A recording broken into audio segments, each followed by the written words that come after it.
Yay! Right, so are we all ready to start? Okay guys, so last week we was working on dialogue. And here it all is. It isn't quite done yet. I'm planning on polishing it over the course of the week. But we are going to begin scene stuff today as promised. And it'll be probably just the first bit we're going to work on, because building a scene takes time, so we're not going to get to all this part quite yet. But I'm very excited to put it together because there's some really cool stuff that will start the scene quite early on. So we will be opening RPG Maker today. So let's get RPG Maker up. And I had a mess around with RPG Maker and making that fit on the screen as well. So hopefully that'll work too. Yay, okay. So here we go. Right, so everything is on the screen except for some of the info, the tile set part and the mapping stuff. So I'll just move, if I move it across, you'll be able to see. But I don't think you guys need to see this stuff on the left. You know, it's all lot like, not like super important stuff. You mainly want to see the map and the pop-up stuff, like here it is. Yeah, I thought that is all working. And if I click on the database, that should come up too. Okay. Righty-ho. So this is going to be the scene where it all takes place, folks. So this is the 6th map of the Everbloom Forest that we've made so far, and here are our little fruits. We've got the easel in the centre. Obviously they're not going to look like this. We're going to do it exactly how we've planned in Draw.io, which is, let's update ourselves on how it all begins. So the hero and the group arrive at Ancient Overlook, the heart of Everbloom Forest. The painter's easel stands in the centre, which is there. And then Carol is like, so my bucket, look over there. And that's because she sees the easel. So we'll have some sort of movement and expression from her while she says that. And then she's like, oi Crunchy, get over there and paint a picture of who took my Arlene. Then Rose walks up to the easel and starts painting with the blood. And then after that, when she's begun, she started the painting, but she doesn't get a chance to finish it because they get interrupted by the fruits. And what's in this blue box here describes the scene. So we'll be working on putting that together as well. And maybe we'll be able to begin this dialogue. And this dialogue here, the very early stuff, I was pretty okay with. And like I said, if we do make a few edits to a few little words, it's fine. The main goal today before we started the scene was getting that framework in for this part. And so we'll get all that done. We'll try and get this part of the scene done today. Yeah, mainly see the map and the inner part of the window. For sure. Okay, so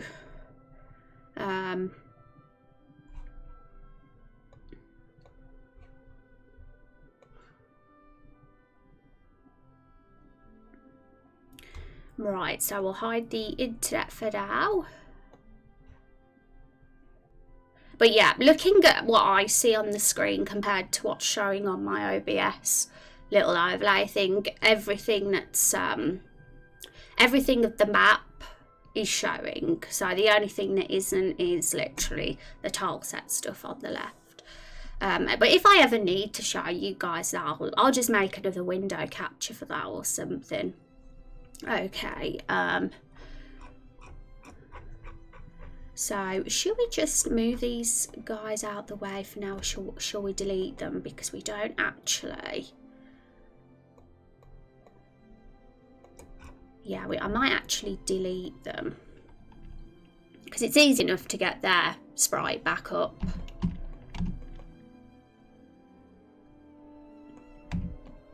And they were only there for, like, I was testing their animation movements and the battle like how the battle worked, and it'll be exciting to go back to doing the battle as well once we've finished all this scene business.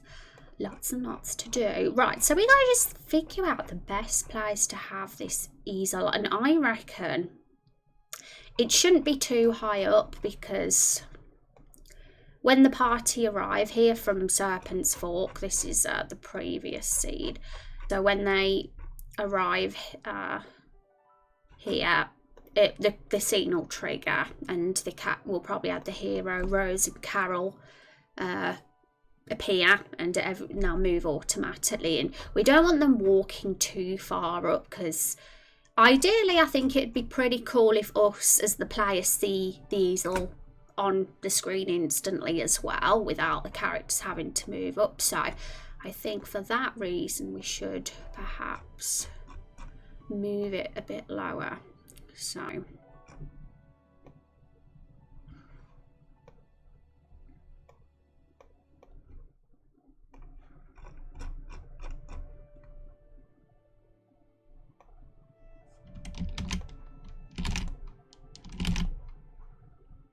I guess it's wondering where it looks best, and obviously you can, if you chat of any opinions on where it looks best, feel free to say. We've got here, that could work for sure. We've got there, we've got here, we've got there. So, indecisive me, what am I gonna pick if nobody else knows?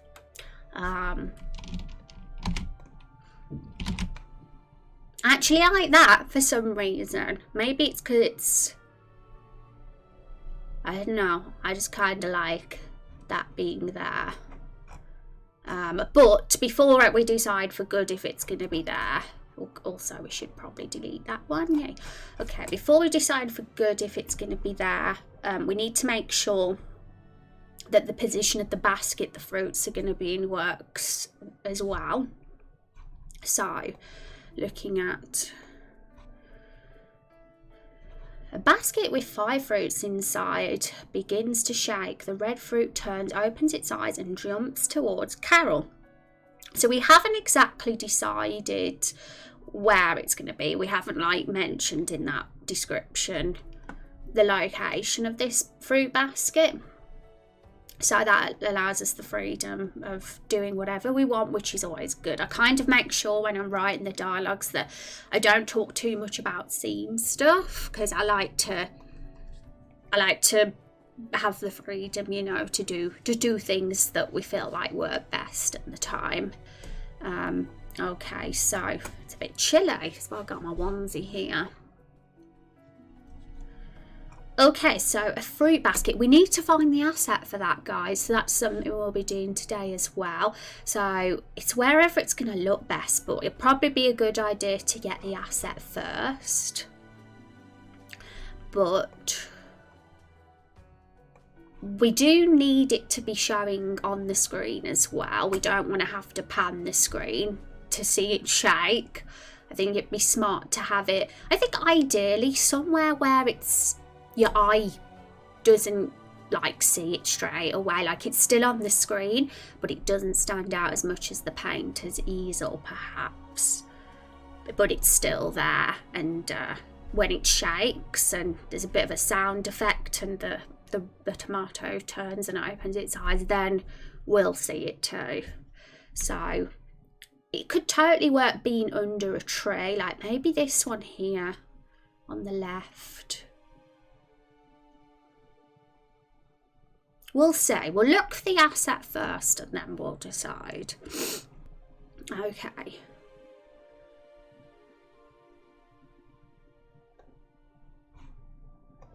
So I'll just get Google Images up and I'll get it up for you guys as well in a sec. So PG Maker, the fruit basket. So one thing we are going to do, and I should probably get this reference image up too, the De Cavago. I can never pronounce this painting. Let's get it up.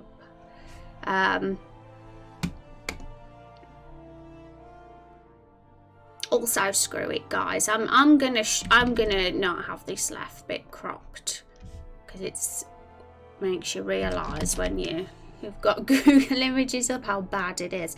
It doesn't matter if you can all see the Discord channels. I mean, I'm not bothered. I'm not bothered, guys.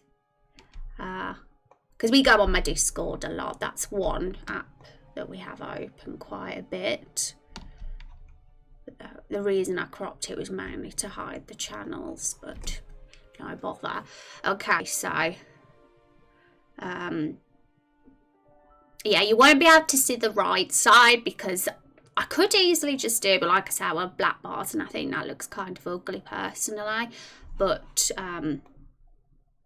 you know, it's not like we do this stuff tons, and I'll always make sure I show you if there's ever anything important. That's no worries. Okay, so this is the is actually the painting that our fruits are inspired by, and they're actually named after them as well, as voted by the community. So the basket that we have, we're trying to like replicate this exact thing. Obviously we don't have grapes and some of the fruits in, but we can totally get a basket like that looks like that, I think, as an asset and put them in. So that's the goal. There better be an asset anyway. Oh, here we go. There's some here, but we can't see yet because it's a bit blurred. We'll open them up. I'm going to put in basket rather than fruit basket because being less specific when searching for assets is sometimes a bit better. You can get the same thing anyway.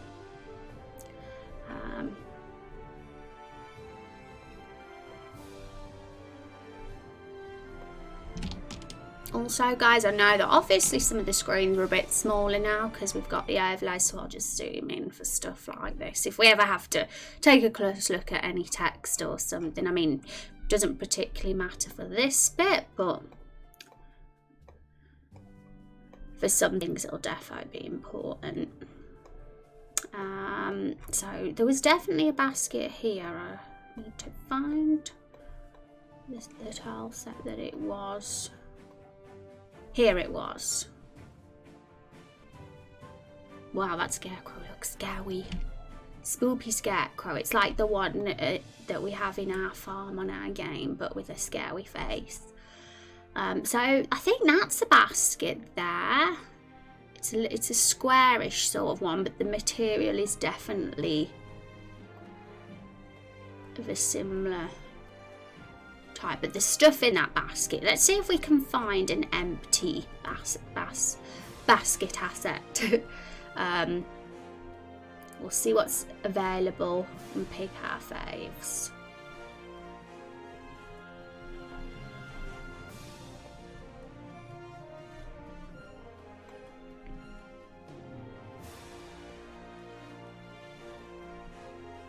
Lots of sacks and boxes.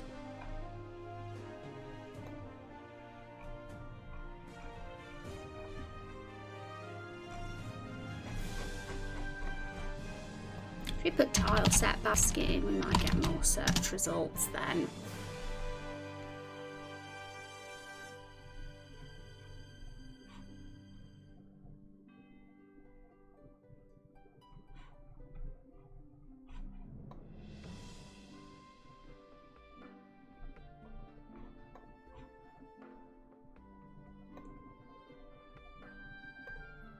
But if we can't find any, we at least have that basket from that one that we just saw. We just have to get rid of the stuff that's inside it.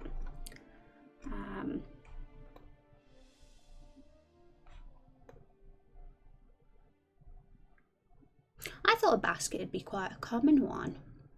Oh, is that a basket there? It's a long basket, but it's a basket.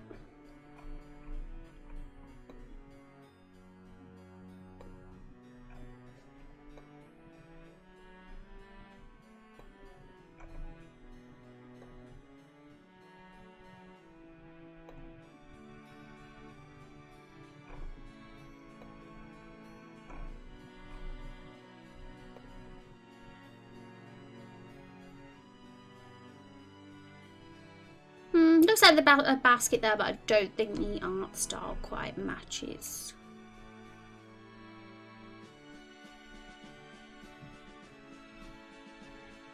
That's a basket as well.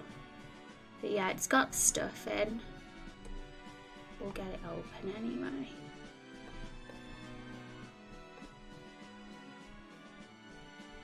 Oh, baskets. Those ones actually have fruit in them.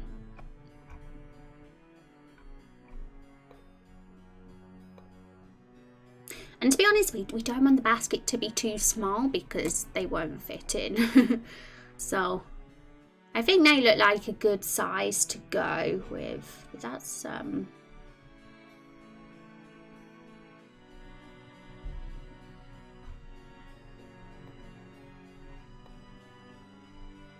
yeah, Pinterest always does this. You see something cool and you're like, oh, I like that, and then it's like that. And I get a bit mad at it.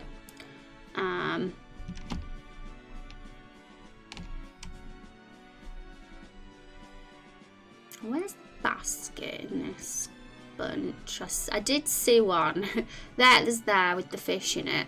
If only there was an empty one, because I think it'd be, I don't know if that's going to be a bit of a pain to get rid of those fish. But we got these baskets and there's stuff in them as well. But I think I can totally do it. It's not going to be too bad to have to just do a slight edit. And yeah, it doesn't entirely resemble this, the Caravaggio painting, but we can't. It doesn't matter. We're still reenacting it, really.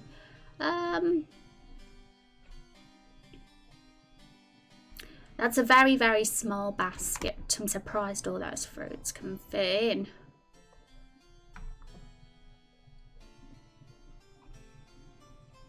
Hi, Euro. Morning to you. Thank you for the follow. Euro, is it Euro? Is that how I say it now? Welcome. Hope you're having a good Monday.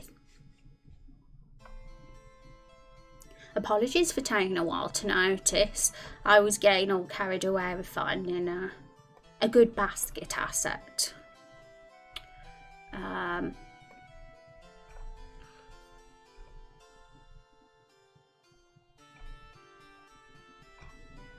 think we got some. I think we can make them work. Don't want to spend too long, but we got a choice from either.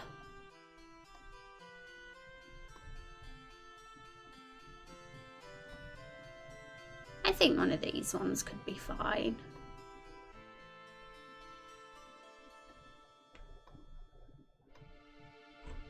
So I'm gonna save this one.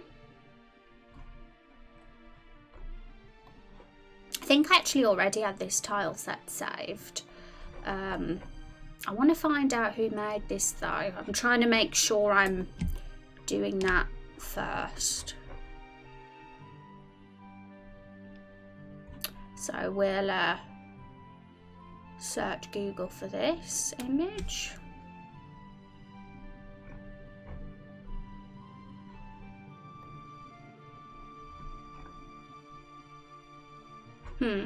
Let me have a look through my actual tile sets I've got saved, because I'm pretty sure that's one of them.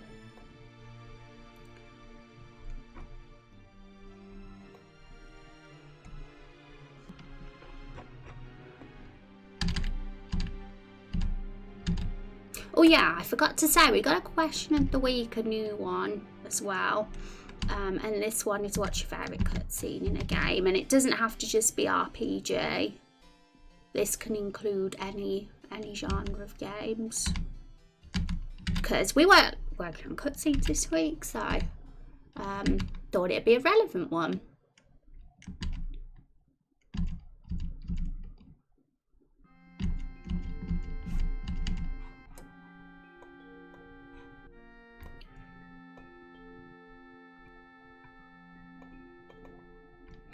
how's it going? How is everyone? Doing decently, Lord. Doing decently. How was your weekend? It says something bird on the top left. Bird? Bird? That's a bit random. Where? Something bird? Oh right, you mean the creator. I get it now. I thought you meant on the actual stream. I didn't click. Where's that? I was looking everywhere in chat. I'm so silly. Hi Try, how are you doing? It's good to see you. Hope you're doing good. I'm gonna, Starbird. So that must be the creator. What I'm gonna do then is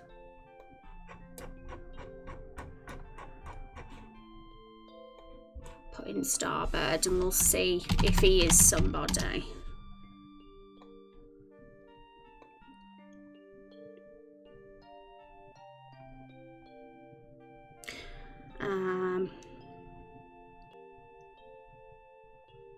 Yeah, looks like it's all good. So what I usually do, just so I can remember the creator when I save this stuff, I just put their name in the file, because not all of them do have logos. So thanks for that, Lord, for pointing that out, because I totally missed that one. As you could tell, totally missed it.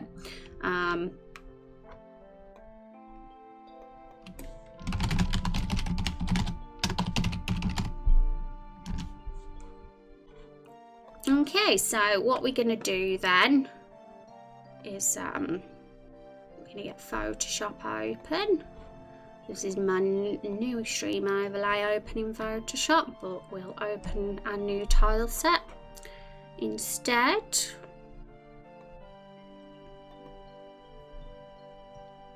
Been doing well.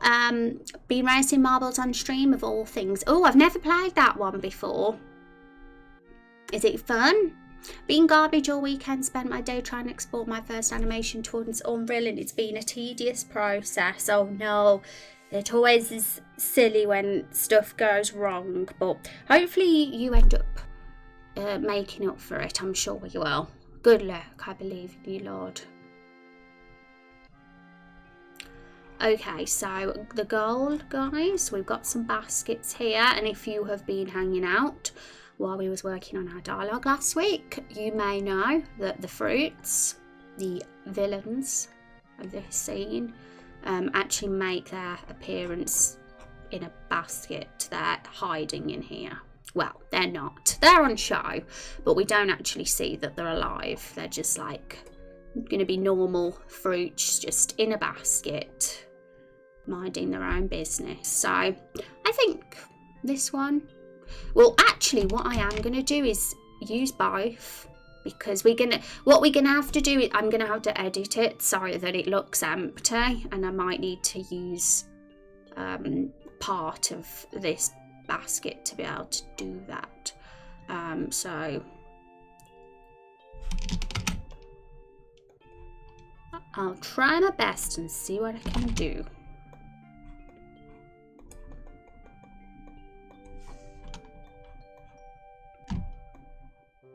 But thanks for hanging out, guys. I'm early streaming today. Well, the time it is now is actually the time I'd normally start to stream. But I have been streaming for a little bit, so yes, it's something to get used to. But I think having some slightly longer streams will be fun. I like it, yay! Okay, so I'm going to make sure you guys do know, in case you weren't here in the last stream, that is the new time of stream and the new days. So Mondays, Wednesdays and Fridays now.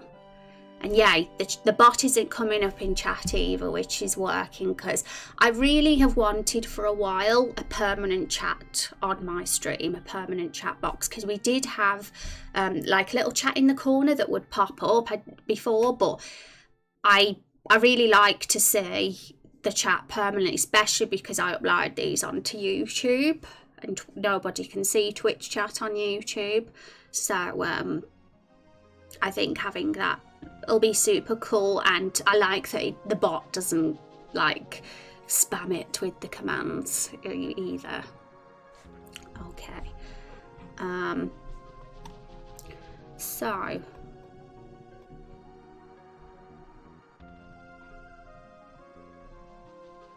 let's get a dark brown for the inside of this basket. And it doesn't have to be perfect inside, because at the end of the day the fruits are going to be going in here anyway, so I'm not going to bother doing shading and all that stuff, simply because it'll be a waste of time when the fruits are going in here anyway. All we need to do is make sure we can't see these apples. We just want to hide them apples. And at least make sure it looks decent on the edges and not manky or anything.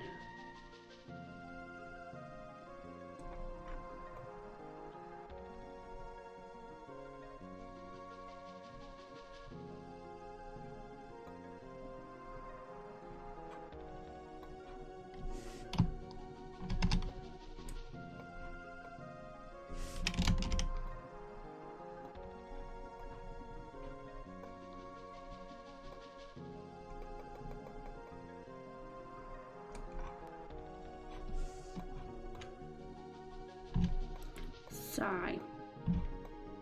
get rid of these sticking out apples, and we're just going to have to colour it in, I guess. And that's kind of why I wanted this one, so we could, mainly for that corner really.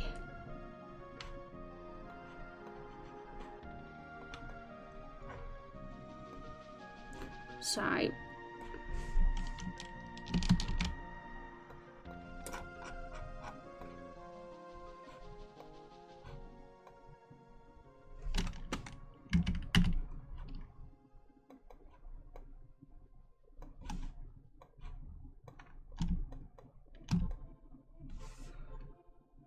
drizzle life. Yay, drizzle.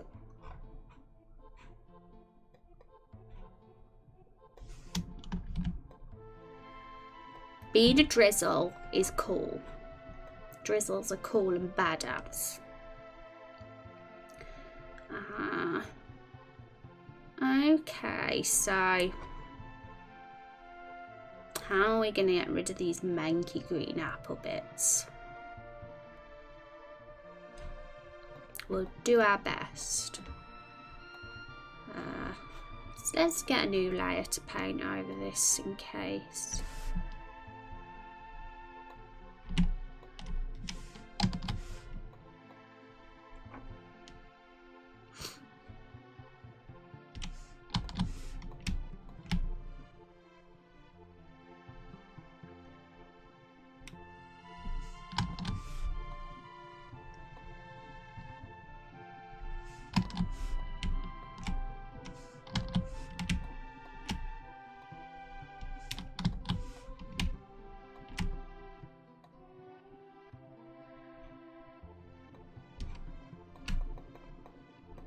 Now, what's showing here will probably end up covered up in the end anyway, because our fruits will be hiding a lot of this basket. But we still want it to look respectable.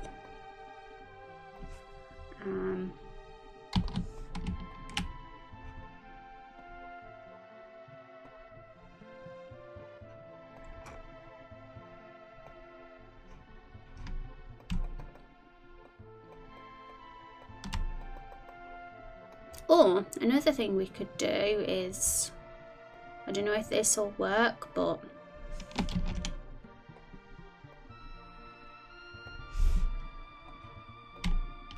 oops, not the brown one.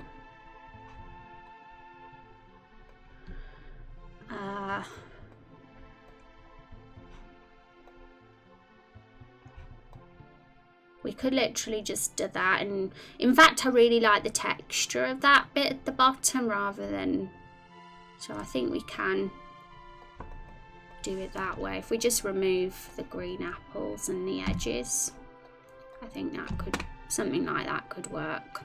I don't want to take too long doing this basket, you know. I mean, I always say it's very important to get the scene looking good, and scene making is definitely time consuming, especially when you want to take your sweet time with doing something really good with it, and you don't want to be basic. It definitely can be, but that's kind of the goal for me, to have entertaining and fun, memorable scenes. That's why I'm very curious what your favourite cutscene is in games, guys, because need all the inspiration.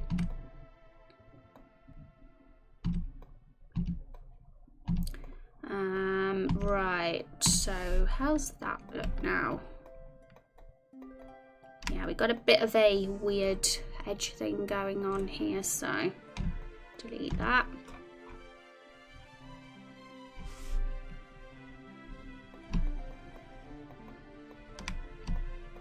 I don't think that's too bad. I don't know about the shadow though, because I've probably ruined that a bit. I'm gonna just give it a background so we can see.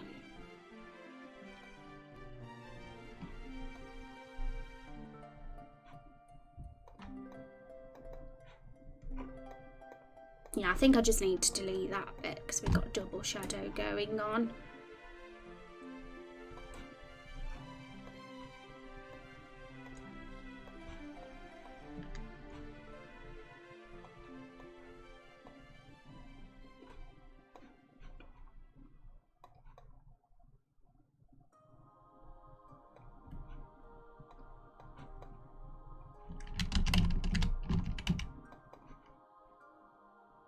Okay, I'm alright with that, I think.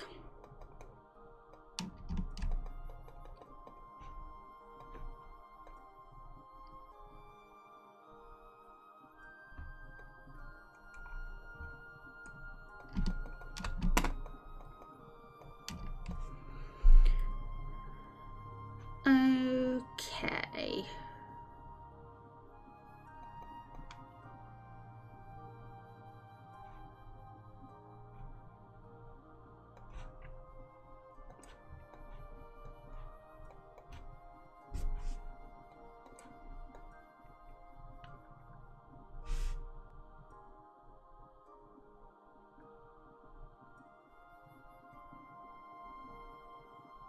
Now, I could always add a sort of shadow. It's a bit messy, but you know what I mean, to show the depth.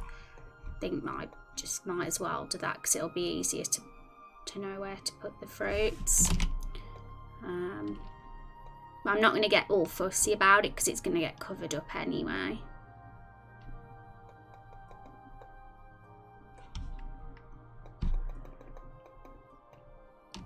Okay, so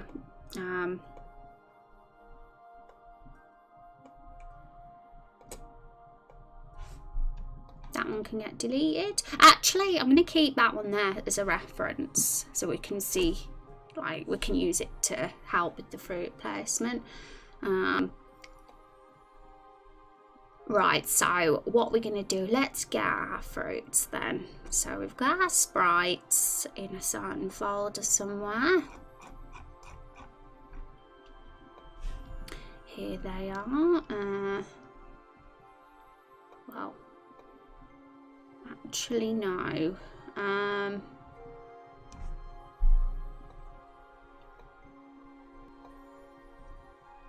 Enemies, that's where they're under, I think. Or maybe not, maybe it's characters.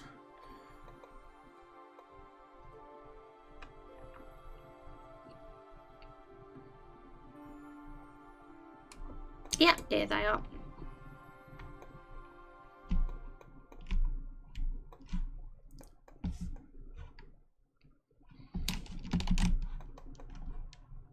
So here's our lovely tomato, plum, lemon, blueberry and apple. Okay, so Draw.io, what's it say? A basket with 5 fruits inside, red, yellow, blue, purple, green, begins to shake. The red fruit turns, opens its eyes and jumps towards Carol. Okay, so the order of the fruits is important because obviously We don't want the red one at the bottom because he's going to be the one that jumps out first, so he needs to be at the top.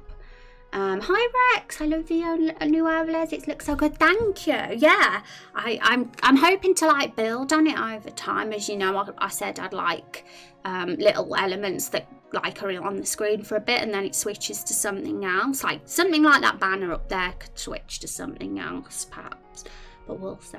But how are you doing? Are you having a good morning? I'm actually surprised. I didn't expect you to be here this early, but I've just looked at the time and I've realised it's like the time you get up now. It's gone quick, this stream has. I feel like I've only been streaming 5 minutes. But yeah, I was a little bit late today, later than I wanted to be. I started at about 2:10. So I was a bit late, but I will, once I get into the early stream routine, I think I can totally make the 2 o'clock. Look, you're on chat now, Rex, you're famous. Well, you were already famous anyway. Okay, so the order is tomato, lemon, blueberry, plum and apple. That's the order that they appear in the scene. So apple needs to be on the bottom. So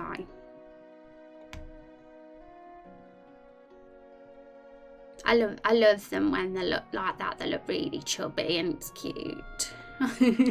Look at those little bounces. Well, we can't see the bounce animation, but you know he's all like squished on this one here. Okay, so I think maybe this one will be the one we should use because we don't want to see their face. So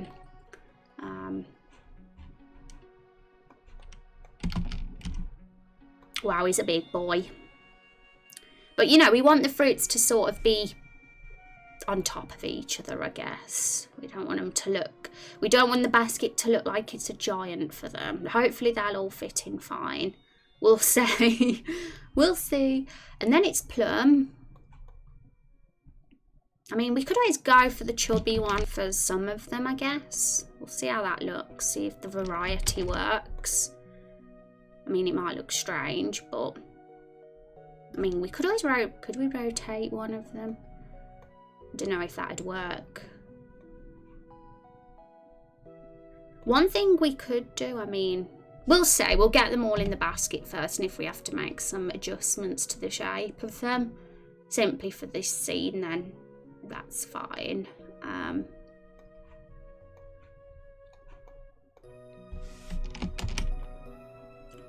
Also, why have I got my stream overlay open still? There we go.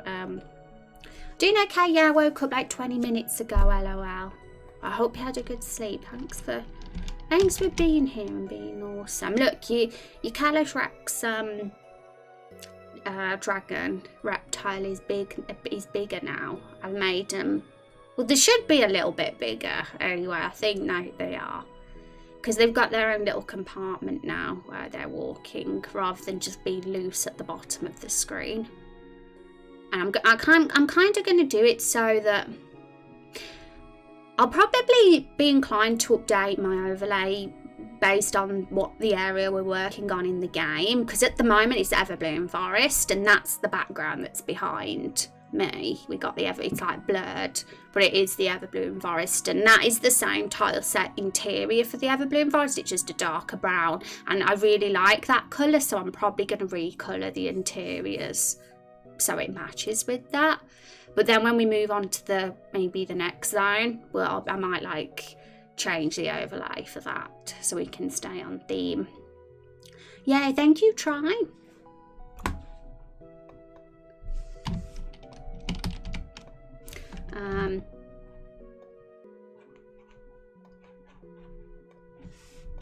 But yeah, it's always a difficult one, like overlays, because I love the minimal look, and when I think for if you're streaming video games it's different because you want as much of the screen as possible, but for creative streams I think having an overlay can help, like especially for this project, because certain things you want to show off that you don't have on screen at the time, like the website, and there's other things I want to show off too eventually. You'll have to wait and see. And I was going to put the social media links as well, but that'll probably be something I'll add very soon.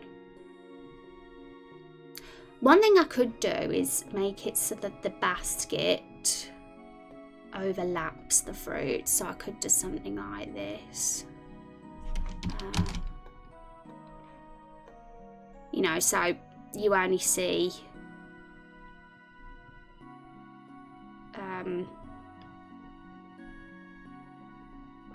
the top half of Plum, rather than have it so his butt's sticking out. I think that looks probably cool. But let's get the rest of them in. So it was Blueberry next, wasn't it?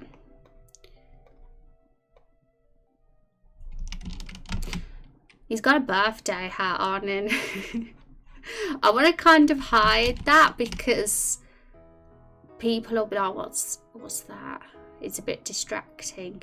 But is there a way we can cleverly? I know when we get lemon and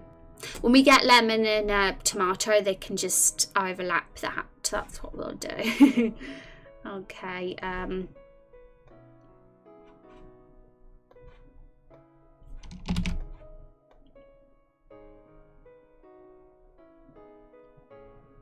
So we're going to have to make a few of these basket assets because the fruits jump out one at a time. So we'll have to make a few. I'm kind of hoping that we can do that today. That's sort of today's goal, to get the fruits introduced and on the screen. And then we can do all the dialogue stuff properly on the scene tomorrow. Hi Rose. Hi Yasmin, how are you doing today? It's good to see you, Yasmin. How has your week been, Yasmin? There's a bit weird stuff going on with the shadow here, but we'll sort that out. We'll make it all tidy at the end.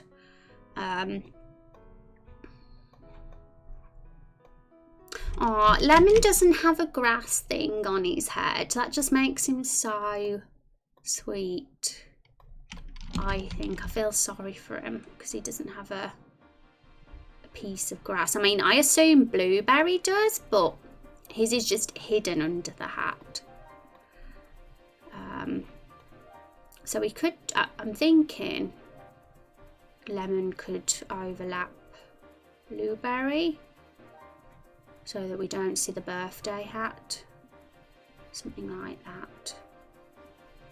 But obviously we will see it once Lemon jumps out, but it's no big deal because we'll already know they're alive by that point. Let's get Tomato in. Emo boy.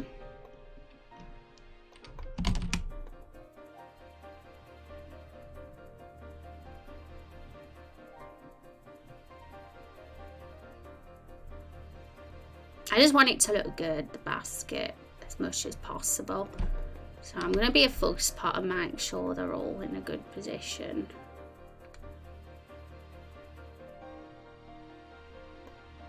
So, should we put Tomato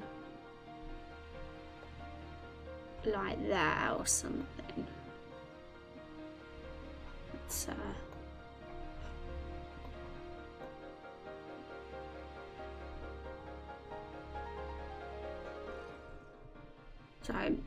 Plum sort of overlaps him, but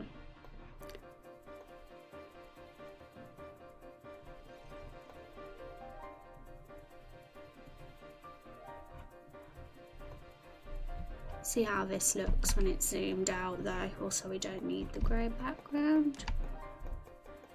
I think I can make it look cooler than this. We'll do it, guys. We'll make Apple stick out a bit more. He's the leader. He should stand out.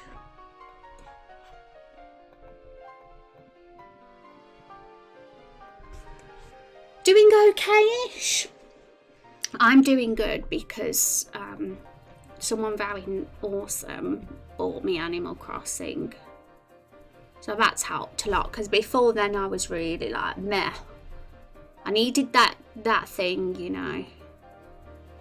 So now I have. Yay. But I hope you get better, Yasmin. And if you need to talk, we have the Shelter channel in Discord, and I encourage people to talk in there if they ever need to get anything off their chest. You got Animal Crossing? Yes. I wonder who got me that. Are you jealous, Rex?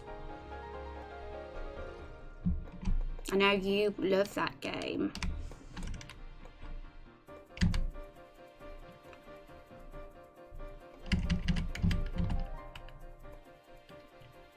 So, I mean, I'm very reluctant to like rotate these because pixels look awful when they're rotated. Because see what's happened to Lemon there? He's blurred just from rotating him a bit. And I would normally have done that because, you know, give the fruits a bit of variety. But what I am thinking of doing though, it was a random thought, but just rounding off their bottoms a little bit so they look more circular, just for the sake of this basket, because I don't know whether the fact that they're a little bit right, so let me think. I don't think it would take much editing. I'm just kind of wondering what it would like if it was a little bit rounder. Like literally just that has sort of helped.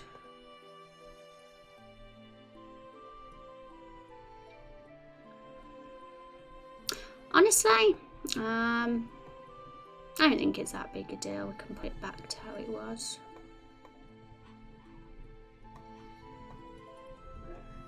I think Lemon would look better if Blueberry was overlapping him, but I don't want that part he had to show. I mean, maybe we could just show it, but I adore that game. Yay! I'm gonna play it again later.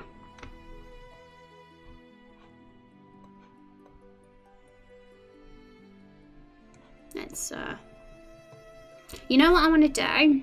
I want to like literally make Carol the Barrel, and well, not just Carol the Barrel, but all the crew. I want to make like entire cosplays of them. Not, is that even possible? Can you like have a barrel frigging outfit on in Animal Crossing? I bet that's too creative, isn't it? Like I literally like was imagining, I was visioning my Animal Crossing character actually having like a sort of barrel on her. Like, it doesn't necessarily have to be made out of wood, it could be material, but like something that was the shape of a barrel, like a barrel mask with the body, the torso, and maybe, yeah, I just wanted that. I want that, but I think it would, I don't know whether it's possible. Let's just put Lebanon.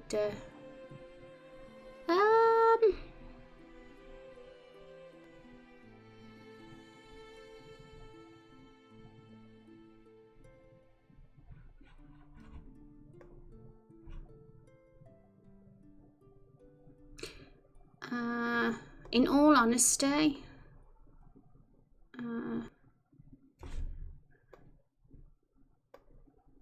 because once I've done this, there's no going back, because it's going to take time to get all the basket assets done. Not long, but I'd rather not redo it once I've done it, so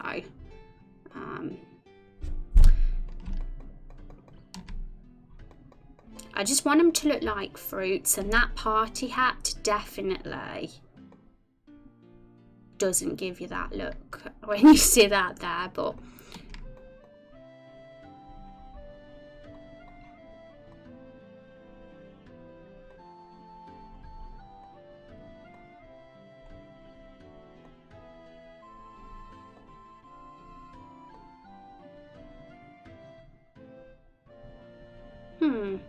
Something like that could work. I definitely think tomato looked better on top of blueberry than lemon did. So.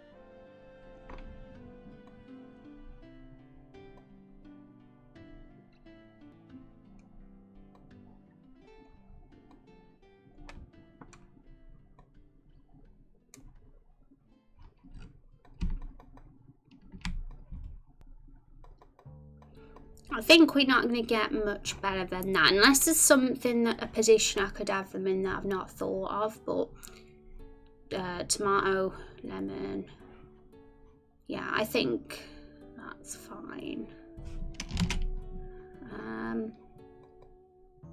Okay.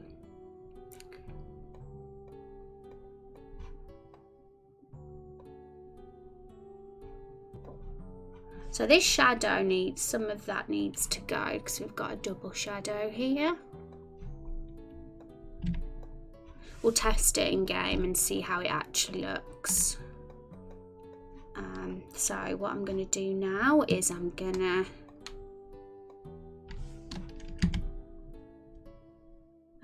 let me think how to do this, because I'm going to have to obviously change the asset.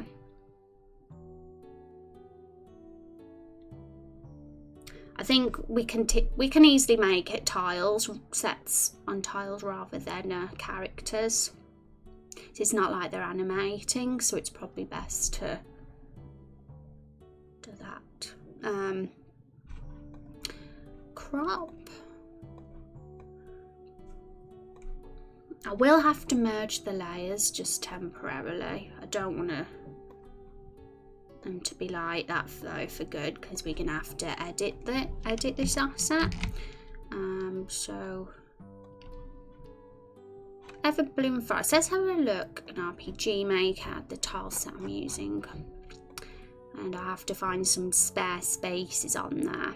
Lake fall outside.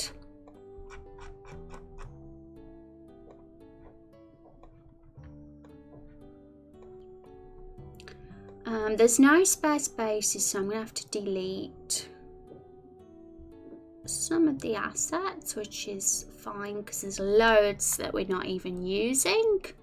So outside B is the one. I'm going to open that in Photoshop and put those on there. I'm not sure, I wouldn't be surprised. There's a caterpillar outfit that is rigid. You could always draw your own shirts and dresses. Really, there's a caterpillar outfit. How does that look? Like, is the face covered up of your character, or did they stick their head out, the caterpillar outfit? Like, either works fine for me.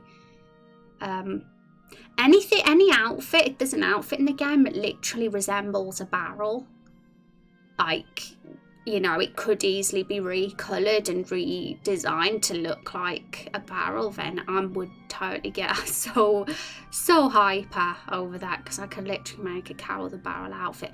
You know, I could do a Meryl outfit and put a bra on there. Would I get banned from Animal Crossing? Would Nintendo ban me? Your head sticks out. That's fine. I'm curious. I just want to see like how creative you can get. I'm curious by the possibilities, because I was thinking of it last night. I was like, I wonder if I could do a full-on barrel outfit on Animal Crossing. And I was like, I doubt it. But I've seen people get ridiculously creative with that game. Like, do so many things you wouldn't expect, so you never know. Okay, so outside B, this is it. So what I'm going to do, folks, is delete these tents, because I'm not actually using tents in those tents. So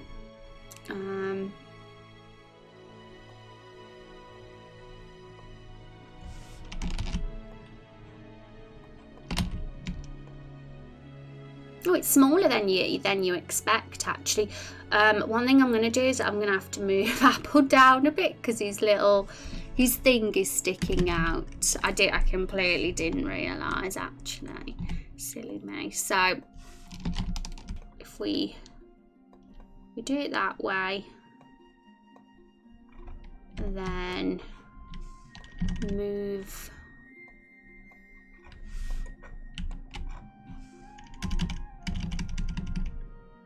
I want to select all the layers.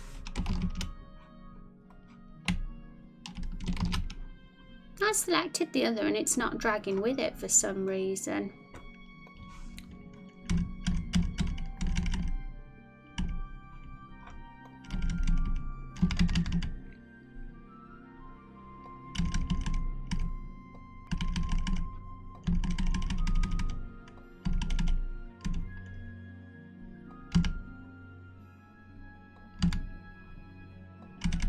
There we go. So this way we at least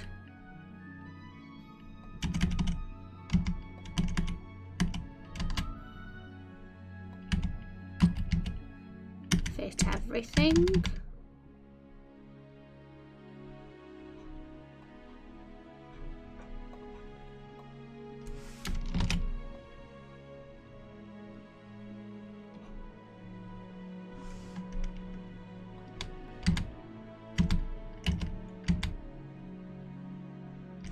How's that look then? Blueberry's so squished.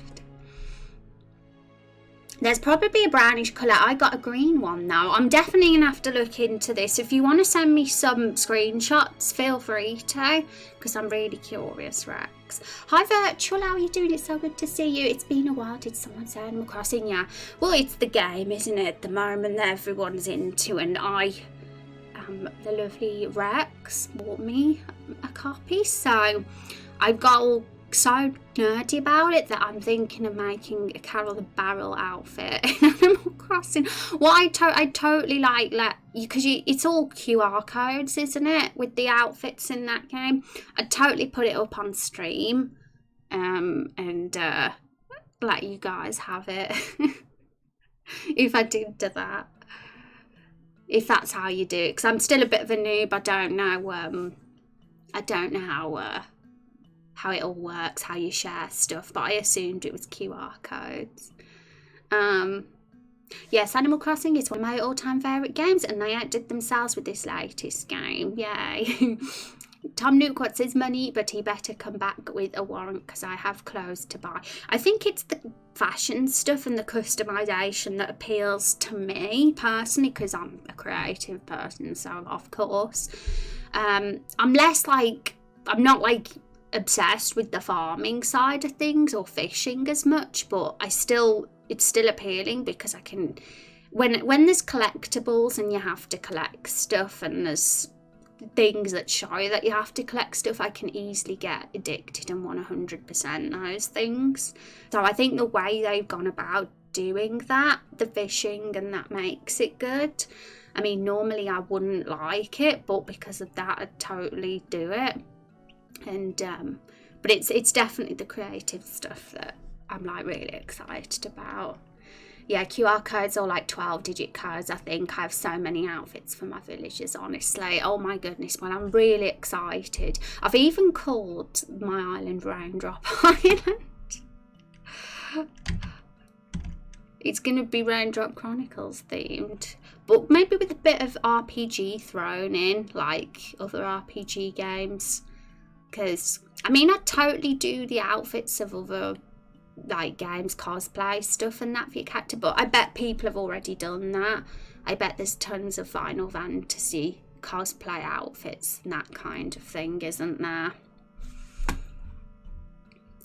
Right, so I do have to move that across as well. It's a bit too far to the right. So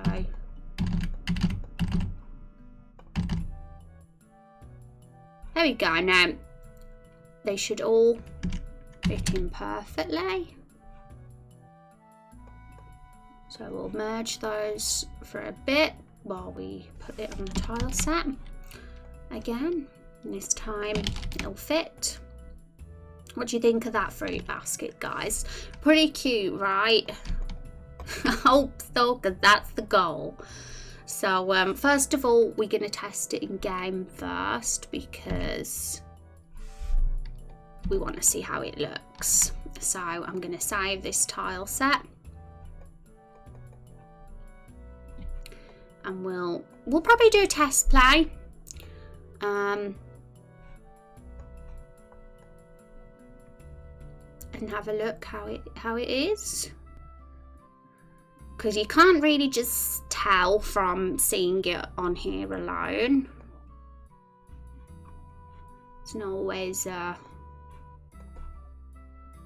Oh, I didn't need to turn RPG Maker off then, because I've got a trick now to get the assets, the newly uploaded assets, to appear without having to shut it down, so I don't need to do that anymore. There's a lot of different things to do. I've also been working on a little tabletop project of my own. My friend drew one of the species I've been making. Yes, it's definitely cute. Yay. That's awesome. It's always just really fun to work on projects, isn't it? Like, I honestly don't know what to do without this project. Like, I'd feel like, you know, it just keeps you going. But that sounds really fun, virtual.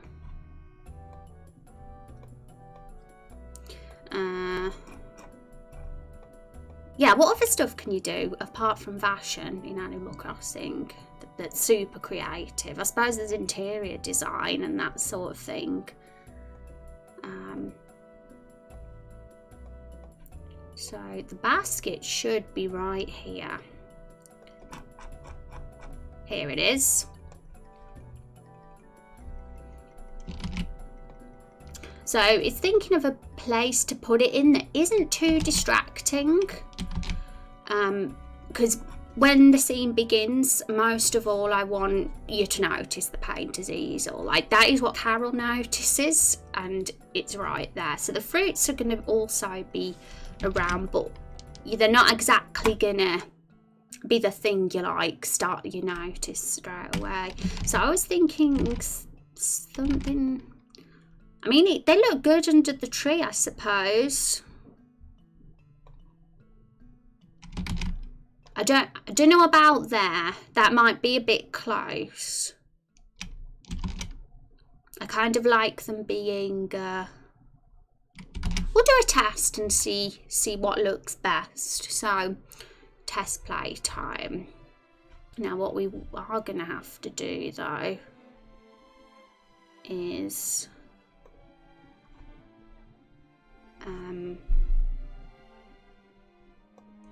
we'll have to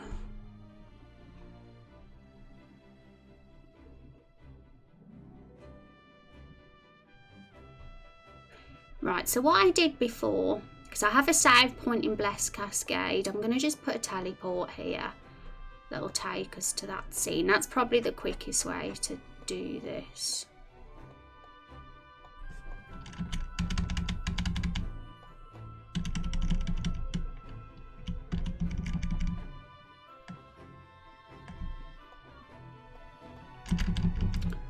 So what would be a good teleport?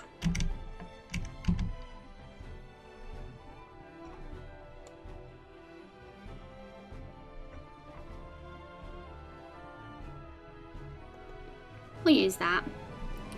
So transfer player to Ancient Overlook and here.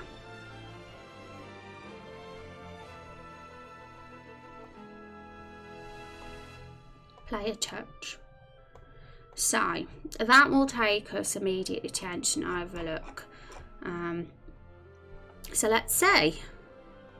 Play test, and now I actually have a play game thing in here.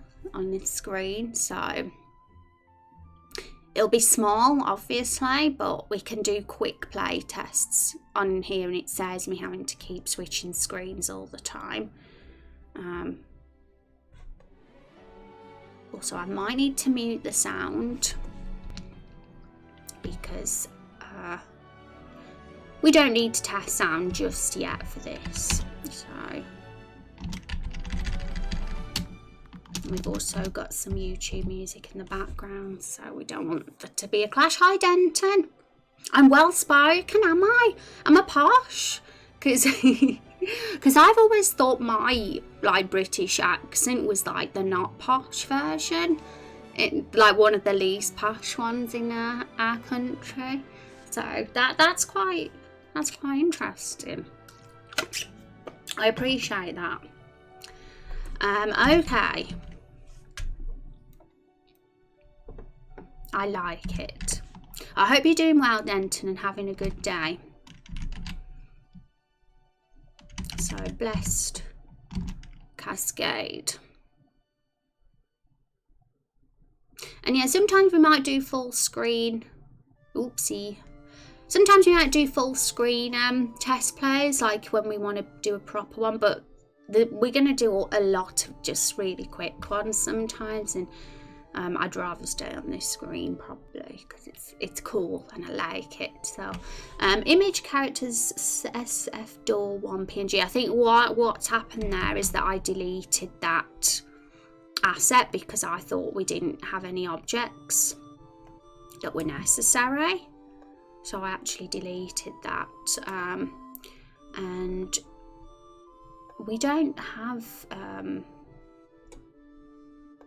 the SF, the science fiction door assets, so I don't know why it's saying that. I know I did put one there once for testing purposes, but I'm sure I got rid of it. It must still be somewhere on this screen.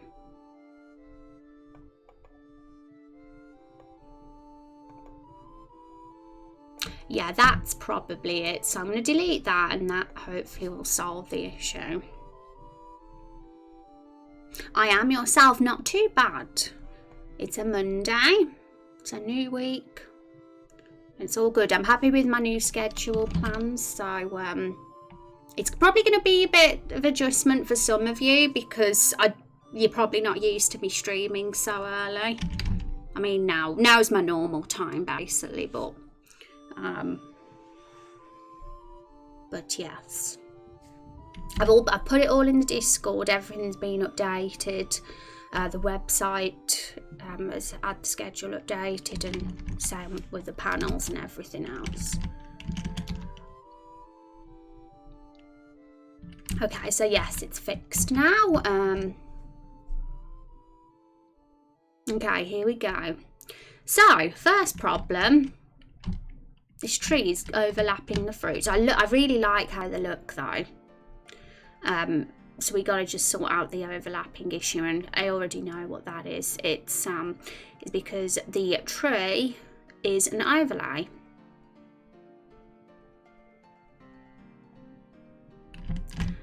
But really, the tile set should be top. Anything that's a tile should be put over the tree, I'd have thought. We'll fix that little problem because I do like them being under the tree. I think I do.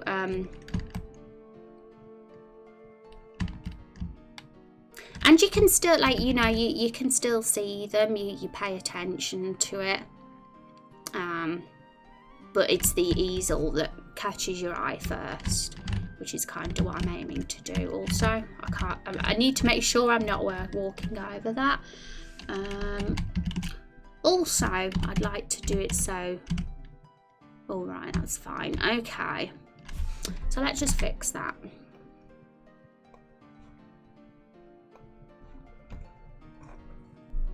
So,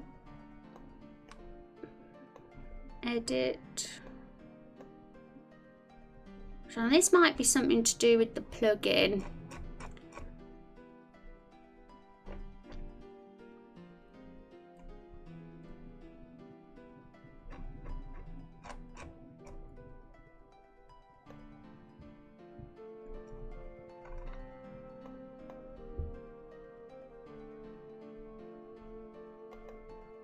So yeah, this is the parallax map plugin I use.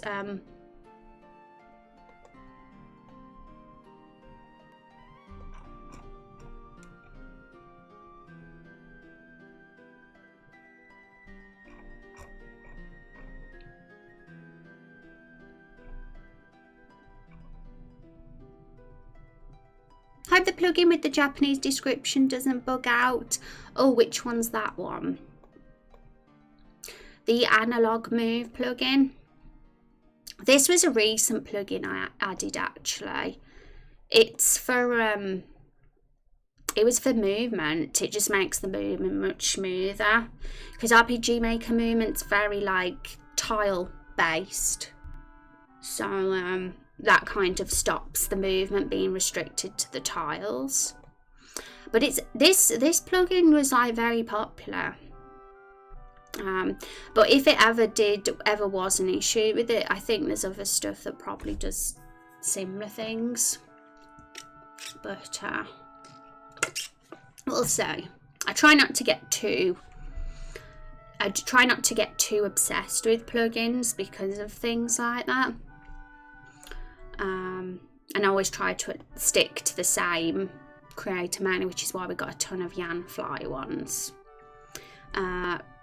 Right, so this is a weird small visual bug. I'm gonna do a little tiny bit of research. So orange overlay, tile set,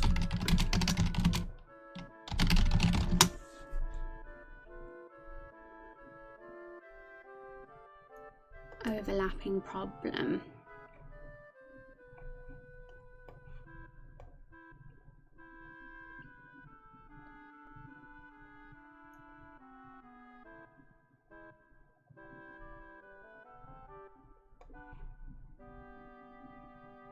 So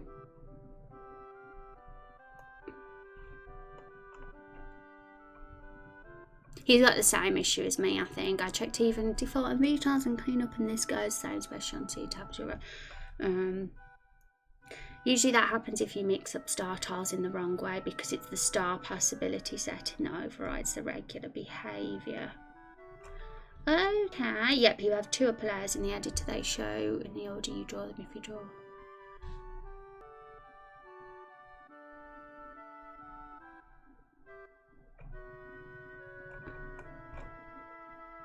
Okay, so maybe that's it. Maybe it's as simple as changing that, because we're not really using tiles in our game. We're mainly using, well, parallax maps. But for certain things we will use tiles, like for events. Okay, so...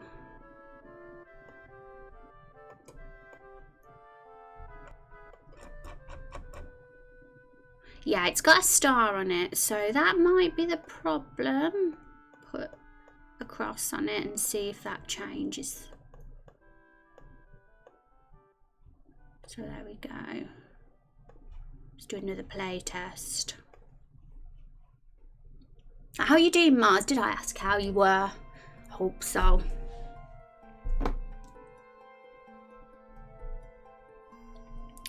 Okay, so playtest time again.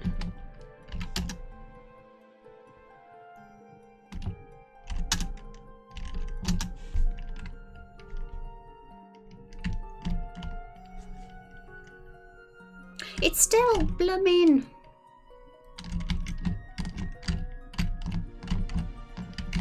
Yeah, maybe this isn't a... that's weird. I really had my hopes up then that that was the problem and that I'd solved it.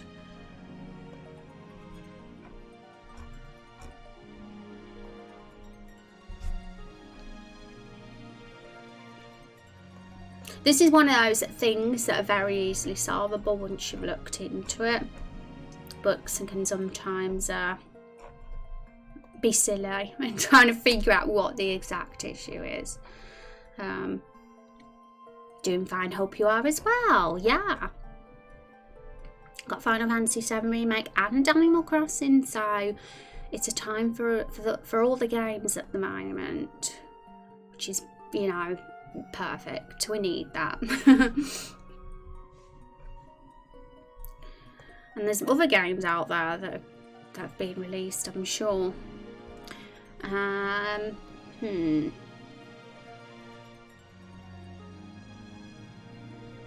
Honestly, the only other thing I can think of right now that might solve the issue is... just check something. Overlays. Pause. So what I do when I make my parallax maps is I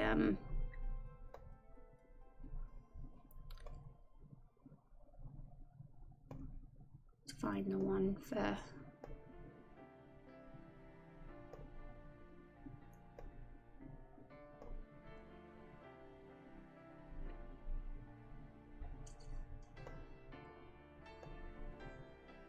I think that this is the one for Ancient Overlook. Yeah, this one. Because we don't want our character to be walking all on top of the trees, I make an overlay that goes on top of that. So I think we could literally do that, and then that'll solve the problem of the overlap, because this is the top layer and that is probably why it's overlapping our fruit basket. So if I do that and we test it now and see if it's fixed the problem, then we'll know. And I don't know if I need to have the bottom of the trees on that overlay, because it's only the top of the trees that we shouldn't really be walking over. We gotta walk under them. So I think that will be fine. Let's do a play test then.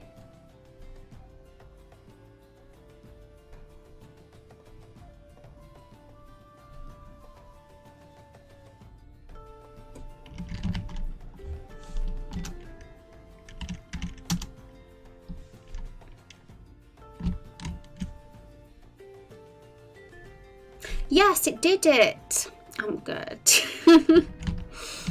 I just had this weird feeling it was probably that as soon as the okay, but the only issue is now is he is walking for some reason on top of that tree right there. He isn't from the bottom. Yeah, that's why I think I had it, because I wanted him to walk behind the tree. Because it looks pretty cool, that sort of look does when you're walking behind the trunk. So I had that overlay so it'd give that press. So maybe I should do it so only that bit, the right at the bottom of the trunk, is deleted, because I did delete the 2 tiles and I probably didn't need to do that. So instead of that, I'm going to get that back and just do that. That was the bit that was the problem. Yeah, one less tile, that's for sure what was needed. I think that'll fix everything. Hooray! See, it's so... I knew it was going to just be something silly and easy. But I'm actually glad that I put the basket there and found that out now. But I'm sure there would have been something where I'd have realised that was an issue anyway at some point.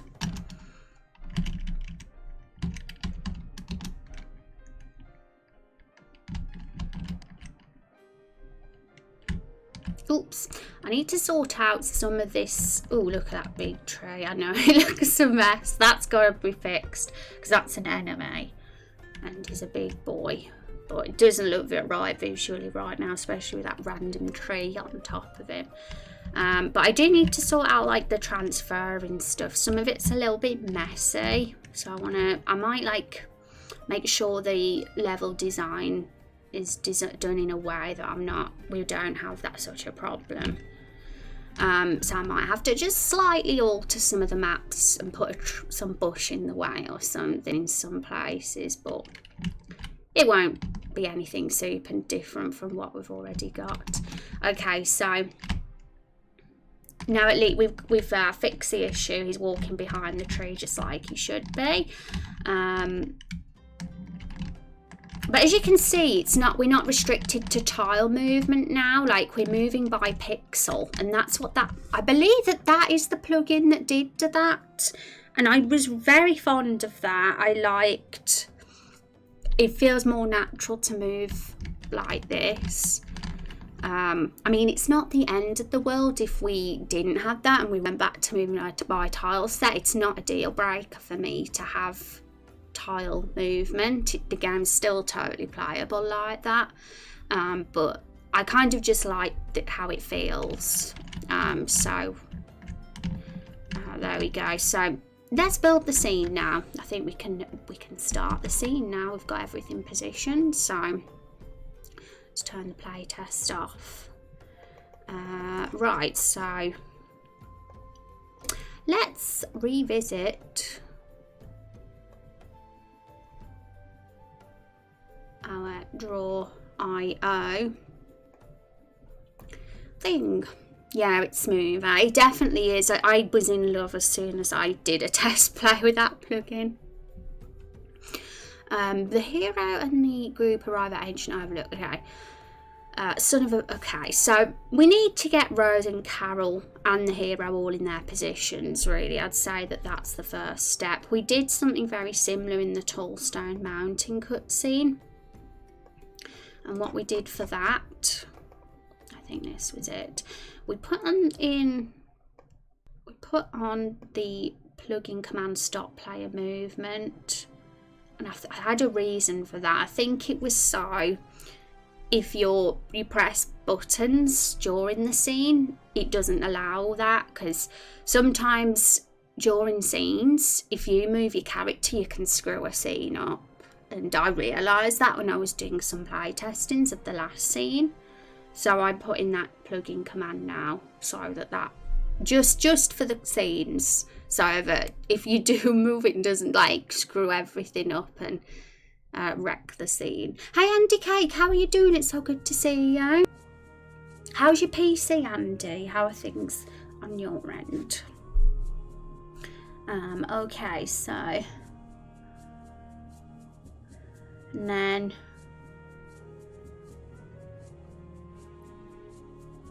transfer player. Why did I do that transfer? Let me remind myself, because I want to try and make sure with all my scenes I follow the same kind of design.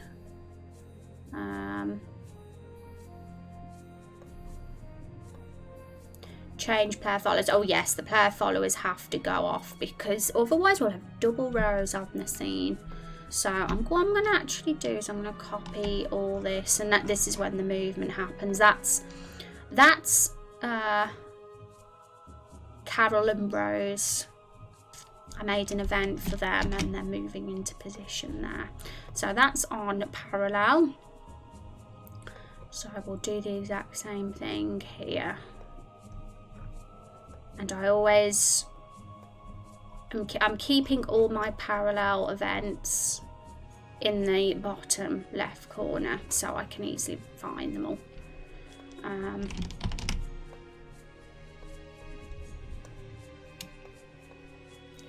don't think we're going to need... I'm going to just delete that for now, just because I don't know what it does. But we might need, there might be a purpose, a reason why I had that there. So now we need to make an event for both Carol and Rose. Now I think this might be why I did it. Hang on, let's go back to Tall Stone Mountain.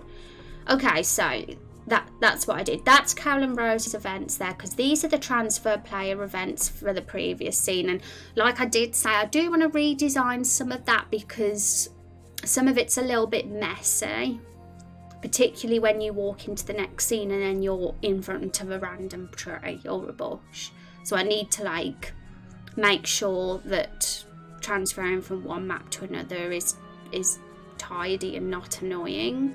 I mean, all the scenes match up perfectly. Like map 4 matches up with map 3, like they clearly work together. They're not odd, but like you can see there's a random bush in front on that one, which wouldn't be ideal if the player walked into that. So I was a big old noob when I first designed this first ever map, like dungeon forest I've ever really attempted. So I'm realising these issues now as I'm doing playtests and walking through the Everbloom Forest. But yeah, I put the events in front there, and I think what I did was I moved them back one, so they gave the impression of being at the edge. Let me remind myself. Yeah, I moved them right, so they did move back one, and that way they weren't like one step ahead, if that makes any sense. Everything's okay, crazy times, but it's fine. Yeah, we'll get through it. We're awesome. Right, so let's get those events in place. So Carol and Rose.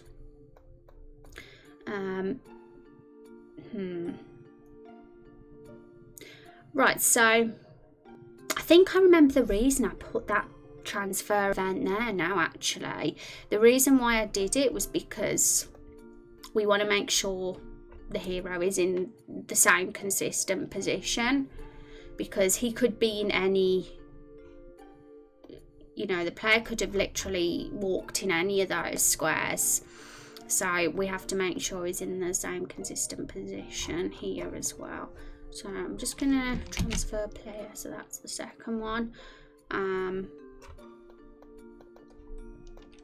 we go. So it's not Tall Stone Mountain this time, it's Ancient Overlook, but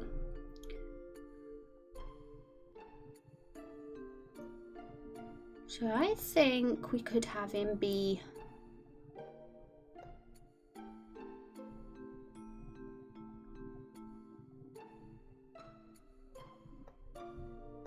I'm trying to think if the hero will work best being to the right of Carol and Rose or to the left, because this is all got to be carefully thought about because of how the scene unfolds. So let me just remind myself.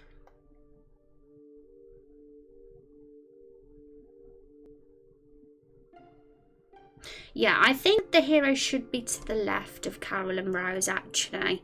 Especially because the tomato... No, I'm wrong.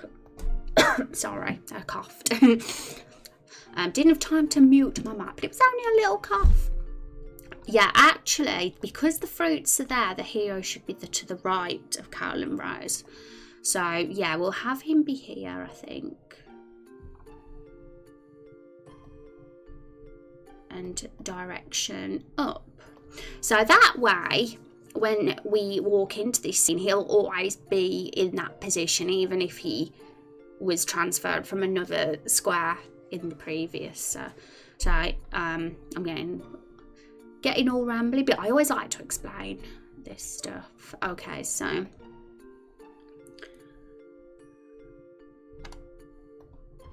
the next job, also Karen and Rose, that can be there. So that can be Carol, event 10, and Rose can be event 9.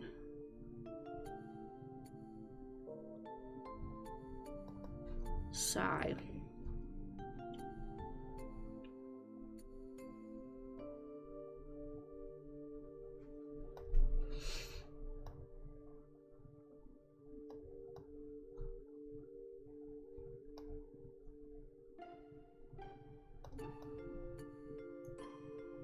set main memory, that's it. So event 9, so move down because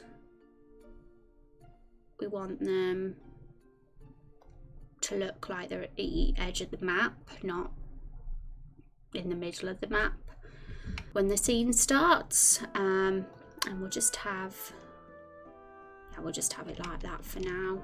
We'll put them into position after. Don't think we need the wait for completion though. and 10 for Carol. So we have to get their assets now, and I think the way, because they're invisible assets at the moment, there's nothing in them.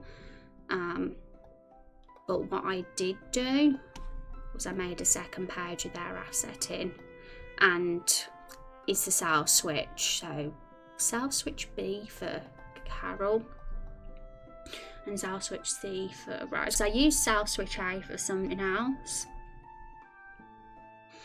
and then literally it's really not too hard. You just have to put a short script in with the player movement route to just change those to those graphics. So let's do that, and we'll do it after they've moved down and turned up. So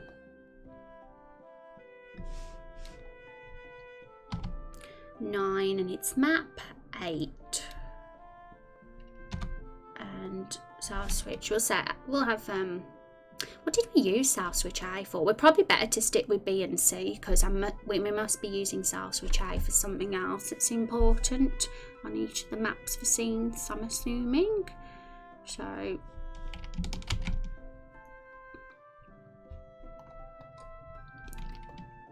think that one's Rose, so that's C.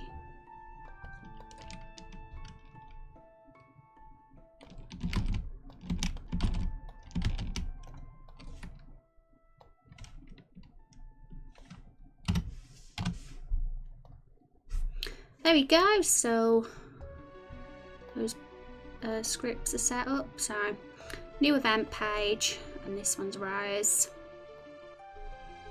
So she is here, and sell switch, was it? Yeah, it was C for Rose. It was definitely B for Carol, because, well, I could say C for Carol, but B is also barrel. So B, I can easily remember that for Carol. Let's just double check though if it was B. Yeah, it was. B for barrel. And C for vampire. Okay. Well, it should be B for blood. But oh well. Carol's B.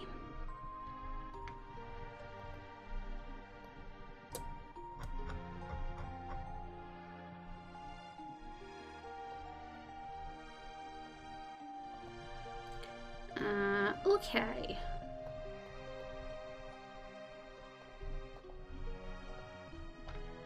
So that's set up. We'll do another test play in a sec.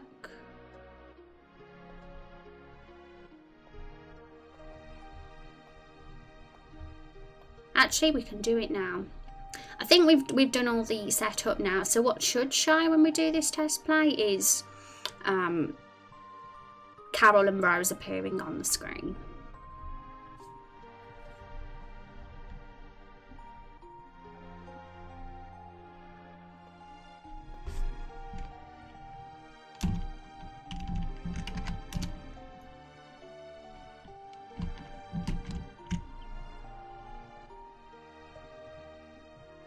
Well, what was with that lag? Is that something that's happened because of something I've done?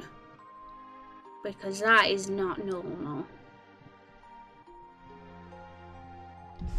It was totally fine, funnily enough, before that. So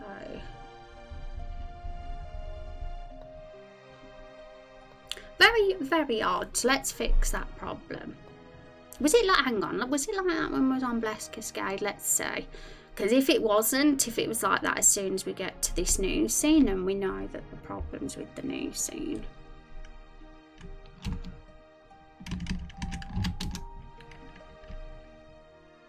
No, it's fine on here.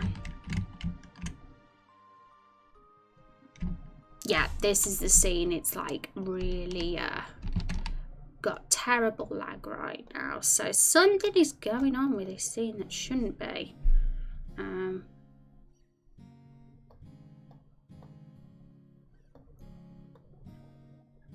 which is, it's definitely going to be something with this, probably.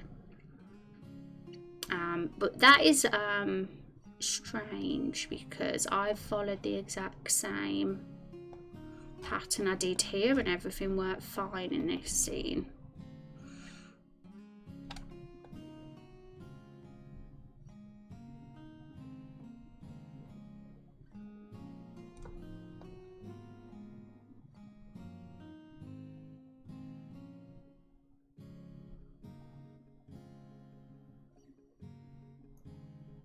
Ah, I know what I've done wrong.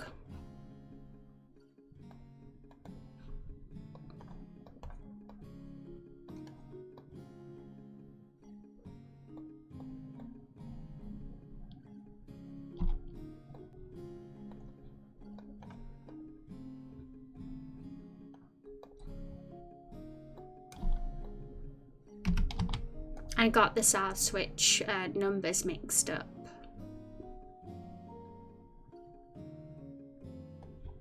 So that should fix it.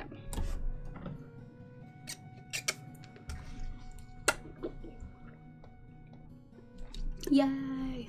I'm pretty confident this'll fix the problem.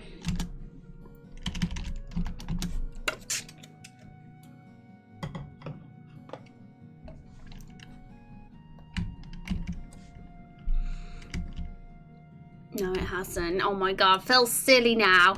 This is what happens when you get a bit cocky. You start saying, that'll fix it, and it doesn't. But now I'm baffled. We'll fix it though.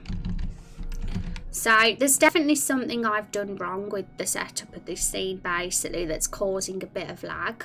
And what I originally thought was it was the way I'd set up the south switches here. I thought I got the numbers wrong, which I did. I got the map number and the event number the wrong way around with the setup for that script, because I've done it the exact same here, basically. And the script always starts with the map number, then it's the event number, and then it's the self switch, and then it's true, because there's nothing else that I feel would be causing the issue, because we tested this about 10 minutes ago, this same map, and it was all working perfectly. So it's ever since I've added these that it's caused a bit of a problem. Like, I can say for sure, let's just put that trigger on action right now, and then if we do a play test now, it'll be fine. It's always good. I always find the best thing to do is to solve a problem is to find that problem as best as you can. Figure out what's actually the issue and causing it, and then you're well on your way to sorting it out. And Rim, I hope you're doing good. Yeah, so as you can see, everything's working absolutely fine with that map. When it's definitely this event. There's something wrong with the setup, but this is a literal copy and paste of the previous scene I did, so really it's going to be something really stupid, because that scene worked fine. The only things I've really changed are, like I said, the way I've set up the south switches. So I'm going to just double check and make sure there's not something wrong. So south switch C for event 9, and south switch B for event 10.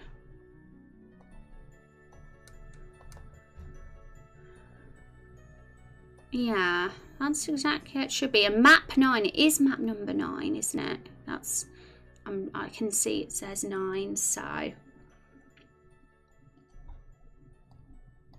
that's fine. I honestly think that's fine. So it might be something else.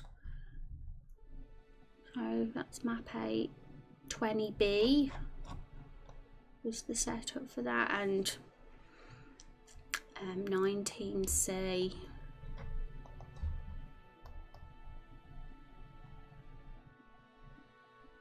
So yeah, everything is the same. The way I've got the self switches to turn on the character graphic that's basically what I'm doing, and it worked. 100% worked for this scene. I'm doing the same thing for this scene, and it's deciding to not work for this one. So maybe it's not the self switch. So maybe I'm just assuming that maybe it could be something else entirely. Like it could be one of these other things, like the plug-in command stop player movement, for example, or change player followers off, or even the transfer player. It could be that, you know. So what I'm gonna do, all this stuff I'm gonna just delete and just pop it in a box here, and then we'll say, won't we, if it is that. I'm doing pretty well, just enjoying the stream mostly. This stream? Well, if you mean this stream, why thank you. You couldn't possibly mean this stream, could you?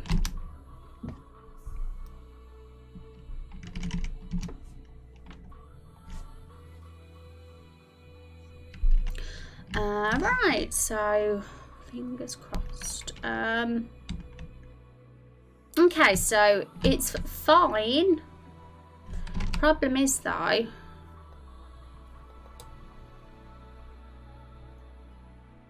Carol and Rose didn't appear.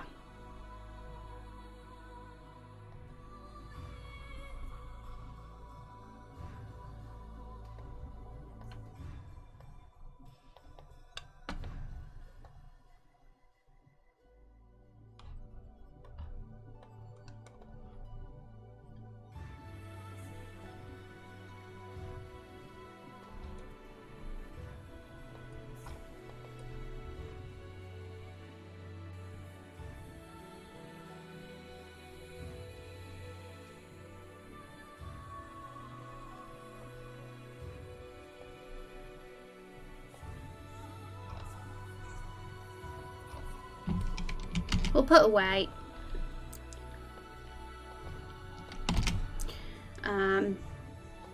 Yeah, well, I want to make sure they appear first before we add the other stuff back.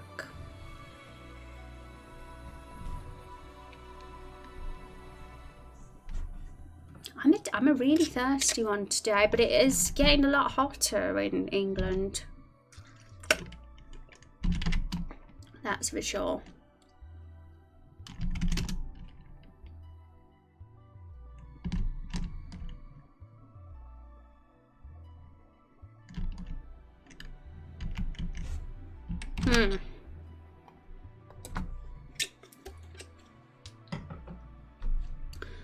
Okay.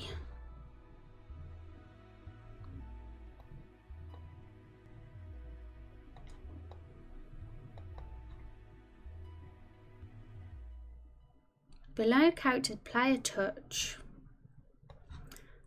How?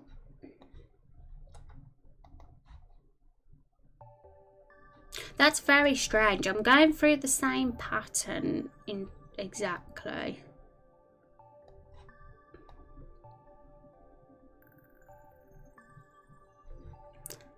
Silent Haven. What did I do there? I must have done something here. Nope, not really.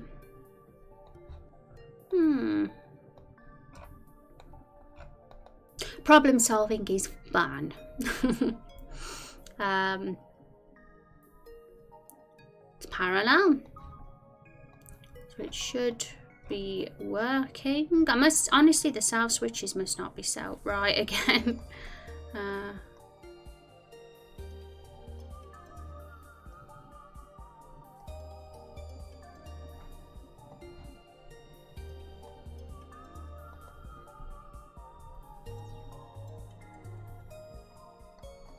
I'm going to get rid of the move down and turn up, and I'm actually going to make them move up a bit just to see if that will help, because I did make them move in the previous scene. So hi Rose, your new scene looks wonderful. Oh, thank you so much, Gretch, I appreciate it. How are you doing, Gretch? Look, you're on the chat, Gretch. And you'll see what name colour you really are on there as well, because I know we was discussing last time of how everybody has different coloured names.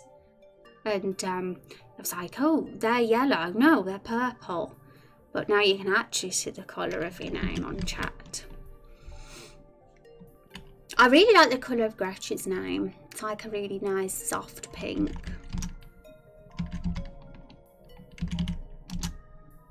I'm doing very well, thank you, yay! Glad to hear it. You're playing Final Fantasy VII Original, aren't you, at the moment? I'm pretty sure you are anyway, unless I was dreaming. I remember seeing you streaming 7. Yeah, okay, so the good thing is they did appear then, so I fixed that issue. And I think what it was, the reason why they weren't appearing must have been because I hadn't moved them. So, turn, move down, and turn up. So,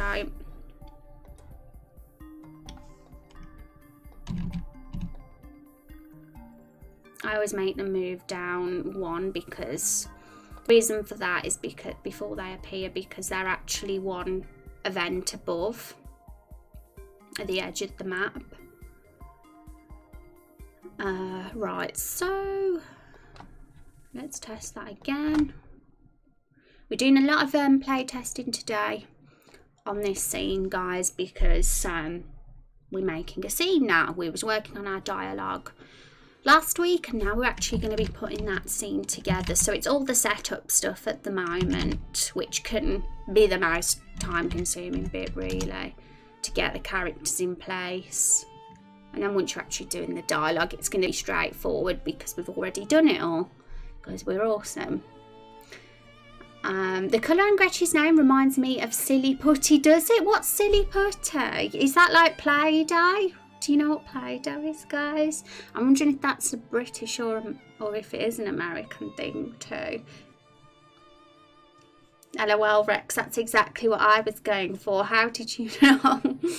Playtest is always fun, especially when you find and solve above. I agree, Rim. You can get a bit salty when when you get a bug and you can't solve it. But I'm telling you, when you finally do fix it, it's an amazing feeling. So it's totally worth it. And what the hell? The scene's decided to be a butt face again, and not work that time. So you know what?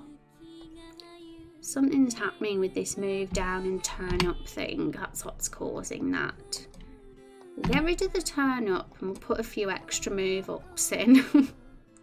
We'll see, because it worked fine when we had loads of moves up that were there. I'm wondering if the move down thing isn't doing it, but it really shouldn't, because it worked. That technique worked fine with the other scene.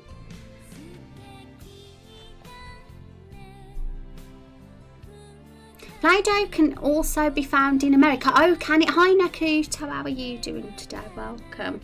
Play-Doh is fun and I want to know. Yeah, because that's how we know it, not putty. But I don't remember it being pink like that colour anyway. I want to see what Silly Putty is now. We've missed out. Well, I've missed out. I want Play-Doh too. If I start raging and get a tricky bug, I usually have to get up and walk away from it for a bit to clear my head. Yeah, and you can always do something else. Like, I always try to have a few things on my list to do, just so I've at least got something to do that's a bit different, because I think doing too much of one thing can cause, it could just get you a bit stressed and bored, I suppose. But to be honest, that doesn't happen much, only when things aren't going right. Okay, so it's still been really weird. This is actually, it's definitely the move down that's causing it now. I've solved that problem for sure, because if I delete that now, they'll be there. But I wonder why it worked for the other scene and not for this one. I'm gonna have to figure that out, I guess.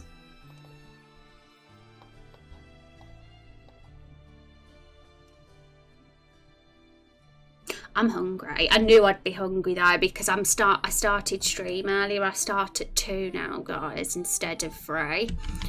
Well, technically I meant to start at 2:30. Before that we had this new schedule, but I always start at half hour late. So really I'm starting an hour earlier now if I start at 2. And I'm hungry because I had lunch way earlier because of that. So I'm going to be going down and getting my snacks soon.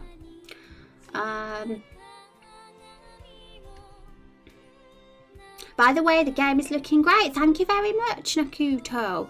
If you have any questions at all, feel free to ask me, because I'm working on the FAQ page, and I'm very interested in common questions. I mean, obvious ones are, what engine is this made in? When's the game episode 1 going to be released? What else could there be that people all want to know? There's loads, they've all slipped from my head now, but engine and when's episode 1 planned to be out were like very obvious ones. There's definitely others as well though. Thank you for the follow, Nakuto. Hi Twisted Mouse, how you doing? Silly Putty is different than Play-Doh. Oh, is it? What is the difference? I'm gutted. I want Silly Putty. In slimy Play-Doh we get in Australia, it's less doughy and more putty. Tunnel vision isn't healthy. No, it isn't. Oh, Rex has given us a link to some Silly Putty. Should we have a look? Let's have a quick look.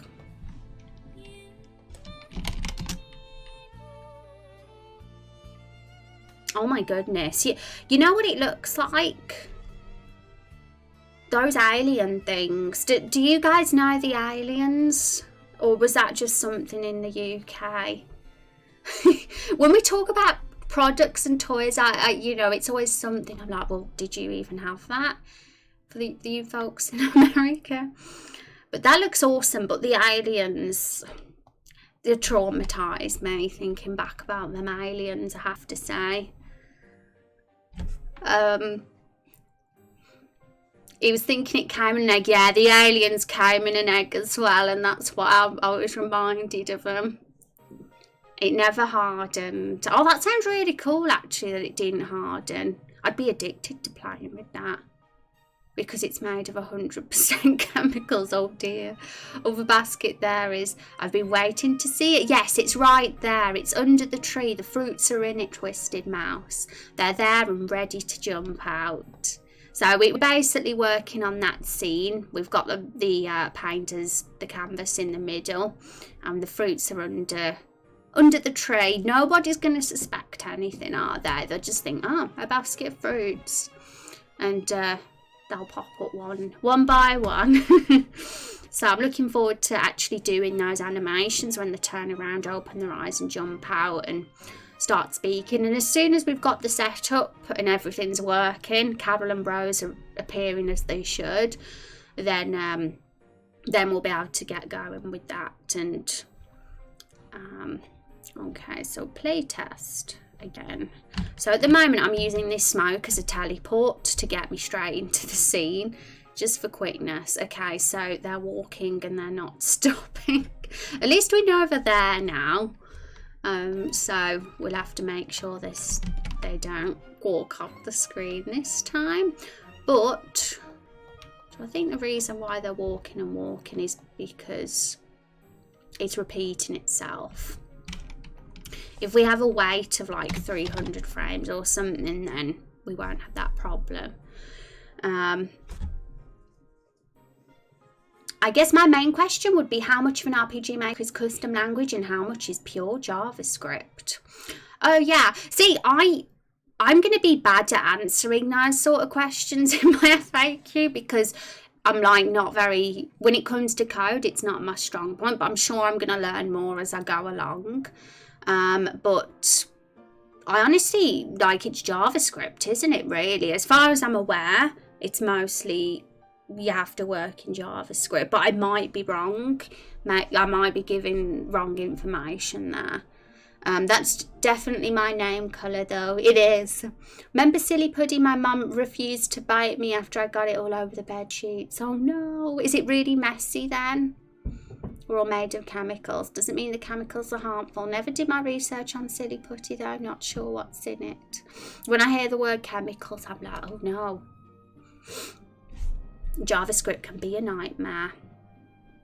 Yeah, I mean, luckily with RPG Maker, there's so much code that's already been written for you, and there's plugins that are already done. And I'm not saying that means you don't have to do any, because of course, if you at least want to be ambitious and add stuff that isn't like vanilla, then you have to be able to get around and understand a bit of code. And I have messed about with it to get things like the UI how I want it to look and stuff, but it takes me like 4 times as long as it would take anyone else. But it's all worth it, because I want to make a story and have a really good fun, memorable experience with this game, so it's totally worth it. It isn't messy, but in my case I forgot where I put it, and the next morning I found it under the pillow and on the bed sheets. Oh no. Wow, everything looks crazy good. Wish I could make stuff like this. Hi Rio, how are you doing? Yes, I mean, looking at it, you think, wow, a lot of these assets in this forest are not mine. I do make edits, and sometimes I create my own original assets depending on what needs to be made. If there's something super unique that isn't already out there that we want, then of course I will do it my own original asset. But a lot of this art is taken from free resources online, and that does ease the burden of the creation of the project. So honestly, it probably looks much more wow than it is, and that's not saying it's not hard, because damn, making a game is time consuming, that's for sure. And I think that's ultimately why you have to make sure you're not putting too much on yourself when it comes to the tasks in this project. But how are you doing, Ria? Welcome to the stream. And Doll, how are you doing? From Japan. It's good to meet you. Japan, I want to go there on holiday. Rex, can we go on holiday to Japan one day?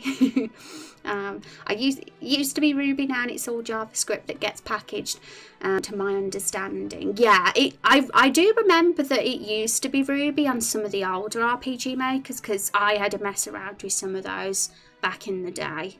And it was Ruby then. Everything was done a bit differently as well. Chemicals are such a negative connotation, but isn't water technically a chemical? I guess it depends on what it is. So that's for sure, because water's good. I think water is considered solution. Don't remember chemistry, same. I haven't done chemistry since I was at high school. Let's take a vacation there, yay. One day, eventually, when things go back to normal. It's a universal solvent. But do you guys know the aliens? Because I said that's what the putty looks like. I'm just going to get sidetracked for a minute and get the aliens up. Not to even type in, because I don't know the official name for them. Here they are.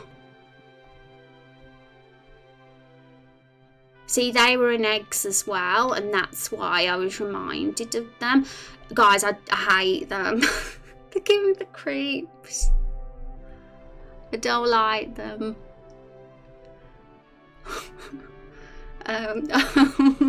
Yeah, they look like putty, but there was rumours going around that they could have babies and stuff, but then there was these other rumours going around that they were made from like sewage water and materials, and it was like, ugh. So that like put me off them. Anyway, I think we've seen enough of those. Personally, I think it's absolutely horrible that the government allows our drinking water, yeah. Might have pure substances, hydrogen and oxygen. You guys are getting all chemistry on me. Right. But, you know, Raindrop Chronicles has a bit of chemistry in it. We have a lore video here, guys, so it's relevant. I'm talking about elements in that, so...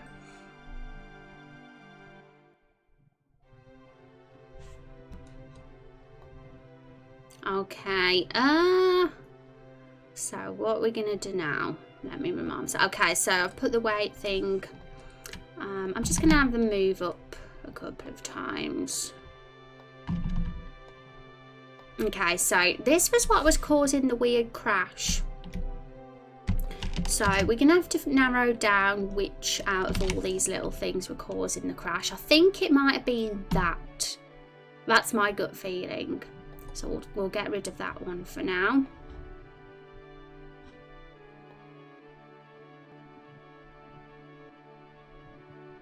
Still go to school and I'm being forced to learn it. Yeah. Being forced is always off-putting. I feel like you actually, when you want to do it off your own back, it's always more enjoyable. I don't know that Universal 7 and Chemical Compound are mutually exclusive. Something could be both, right? Gross toys were a major fad back in the day, yeah. They are gross, that's for sure. I'd have rather had putty, because that looked cool.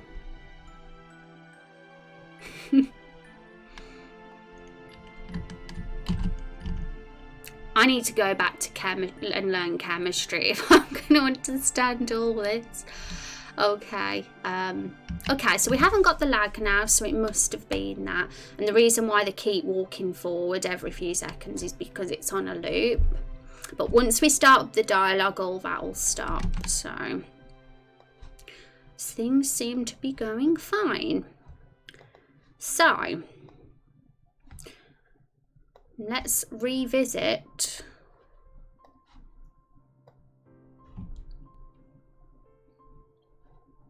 our dialogue and see what comes next. So the hero and the group arrive at ancient overlook, the heart of the evergreen forest. Yep. Okay, so this is the first. So Carol speaks first, right? Basically. So I am going to copy this. I'm going to put it there, but we need Carol's face set stuff, and I always find it easier to just copy and paste one from a previous scene, in all honesty. Just much easier. So that's Carol's. And is Carol event 20 in this one? I don't think she is event 20 in this scene. She's actually event 10. So I do have to change one thing. So instead of 20, that just becomes, also we'll delete that so you guys can see this properly. Still had the playtest screen up. There we go. So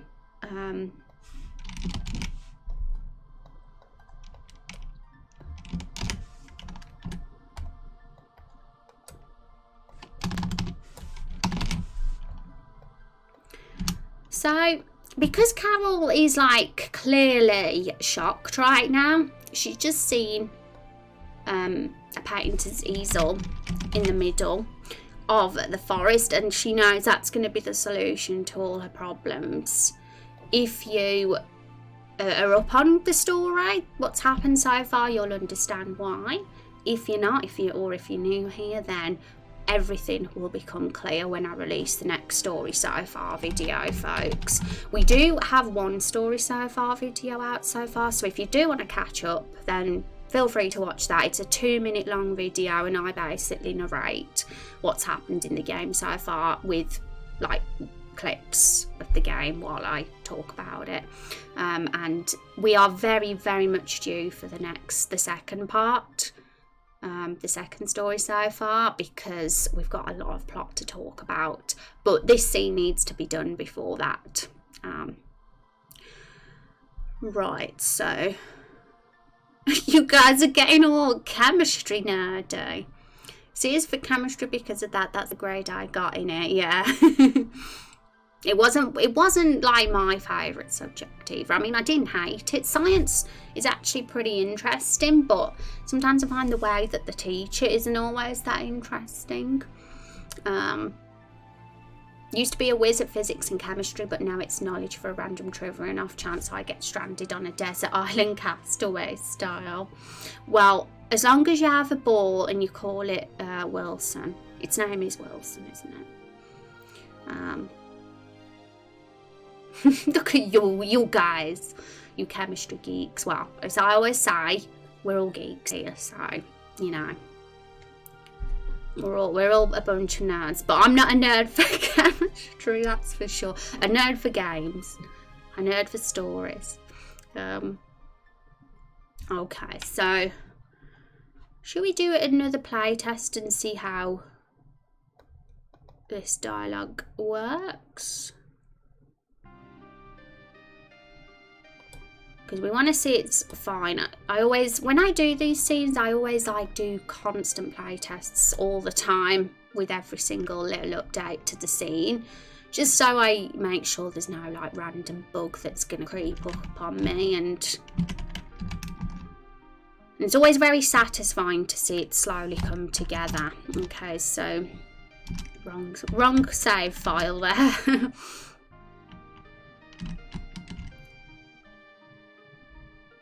Okay, so that's wrong. Carol said that way too quick, so we need a wait command. We definitely need a wait command.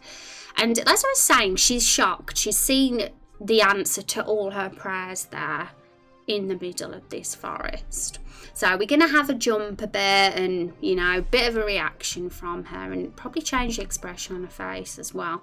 I definitely want to make more Carol facial expressions, some rage ones as well, because I think it'll really be awesome to have a good varied variety of facial expressions for the characters, especially Carol, because she is our main character really. Okay, so let's just fix that. LOL, we're having a discussion for sure. It's just interesting to me that people use the word chemical to scare people. Some chemicals are extremely bad for us. Yeah, it just has negative connotations, doesn't it, that word? Because sometimes it's not good chemicals, but yes. For example, in solution of water and salt made because of, and salt will be the solute.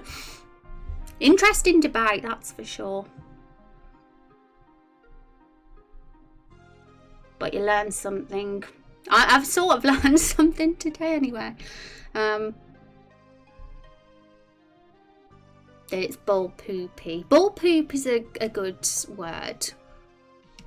I want someone in Raindrop Chronicles to say that now, but it would have to suit their character, you know. I don't know if Carol saying it would work, but maybe like someone could say it. Okay. Yeah, I'm gonna put the 300 frames there before the dialogue, and we'll get some movement out of Carol too. So.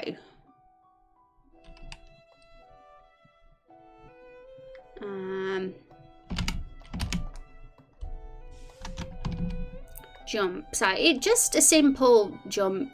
Oh, that will work. As you can see, it's got jump there now. Just that will make the jump. And I usually add a sound effect to the jumps as well, just so you know it sounds like she's on grass or she's on pavement or stone or whatever it is that she's on. So I think it is grass that she's on. So I think, yeah, I just use a footstep sound, but make it a bit louder sometimes. And it's a nice subtle touch to do that. So yeah, there's only grass here. So we'll get that grass sound effect in with the jump. And of course we had the sound muted at the moment, but when we turn it on, all those little things add so much. It's It's chemical to Gretch anything that is made by humans that isn't naturally occurring. Yeah, it sounds something very like not natural about that word. You know, it's funny, isn't it? I think it's just the way that yeah, I agree. I'm kind of like that too, Gretch. Well, I have to go. Keep up the good work. Thank you, and thank you for hanging out with us, Nakuto. Have an awesome day. Take care. Hope to see you again soon. Have a good one. Yay! I really like the chat box. Like I randomly look at the OBS little section just to make sure it's all looking fine, and I like it. I like that we've got a chat thing now, because on my YouTube videos sometimes it does look like I'm talking to myself, so it is nice to have that there. Okay, so we're gonna do another play test now to see how that is.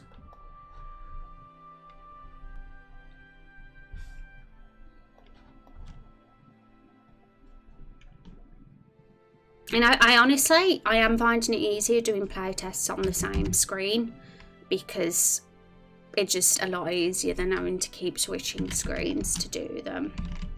I have it just on another source and I have to hide it, but it's definitely a little bit easier than it usually was. Okay.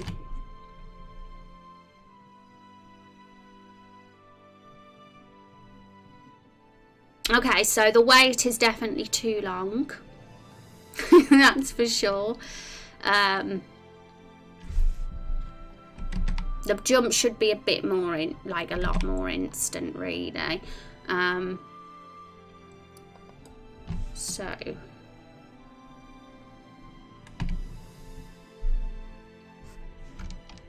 in fact,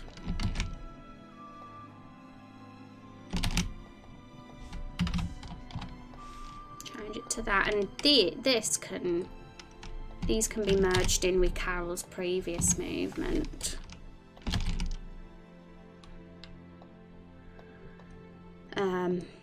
So she moves up. I think, yeah, there could be a little bit of a wait. Yeah, maybe a second wait, 60 frames, because it's 60 frames a second. So that 60 frames is equivalent to 1 second of waiting time. So she'll move at once, 60-second wait, and then jump. It might be a bit long. We could always have it half of that maybe, but we'll see. And she jumps because, yeah, she's shocked. I think that's a really good way to show, you know, the movement, just the jumping. It's such a simple movement, and, you know, we can't do loads with movement, but because it's only with cute 2D pixel characters, but something like that really works. And so maybe this face. I mean, I am intending to get more faces for Carol, but this one could work for now. Don't know if you guys can actually see that, but you'll see it when we do the test play. I can't get every single pop-up to appear, unfortunately, but I get most of them to pop up. Yeah, I think that's the problem. A lot of chemicals, as I understand it, occur naturally in nature, water being a very easy example, but there's all kinds going on in nature. Nature's crazy. And thank you, Connie, for the follow. Welcome to the stream. Hope your week is treating you well so far. Okay, guys, so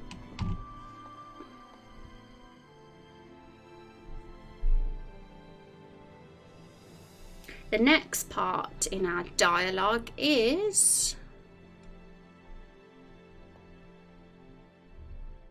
Okay, so we still got Carol talking, but she's gonna face Rose, obviously, because that is who she's actually. When she says "Oi, Cruncher," Cruncher is her derogatory nickname for Rose, because Rose is a vampire and Cruncher isn't. Yeah, it's not exactly nice. So that is what Carol tends to call Rose.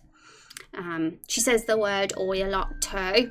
I'm kind of very much a fan of giving characters their own little phrases and words that they say. It kind of helps give them a voice.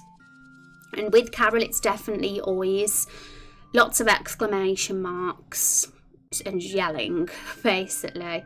And maybe there's more. I mean, I just want to build her into the best Sunday possible, and we can make her even better, I think, over time. Shouldn't be speaking on this. I don't know enough about chem. I was sitting here thinking, my goodness, Rex is like a chemistry pro here. Who am I dating? You're welcome, Connie. You're right, Rex, but philosophy, I think the word chemicals shouldn't have a bad rep. Carol is amazing. Yes. I'm just glad that people like Carol, because she's going to be important.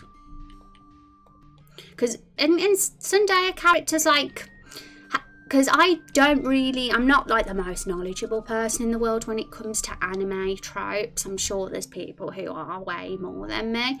But are they generally a lovable, like, trope, or do people get annoyed by them? Because I've always said about Carol, she's no sweetheart. You know, she is going to get nasty. She can be a bit of a bully. And maybe that would be annoying to some people, but I always want Carol to have that something endearing about her, despite that mean, hostile side she's got.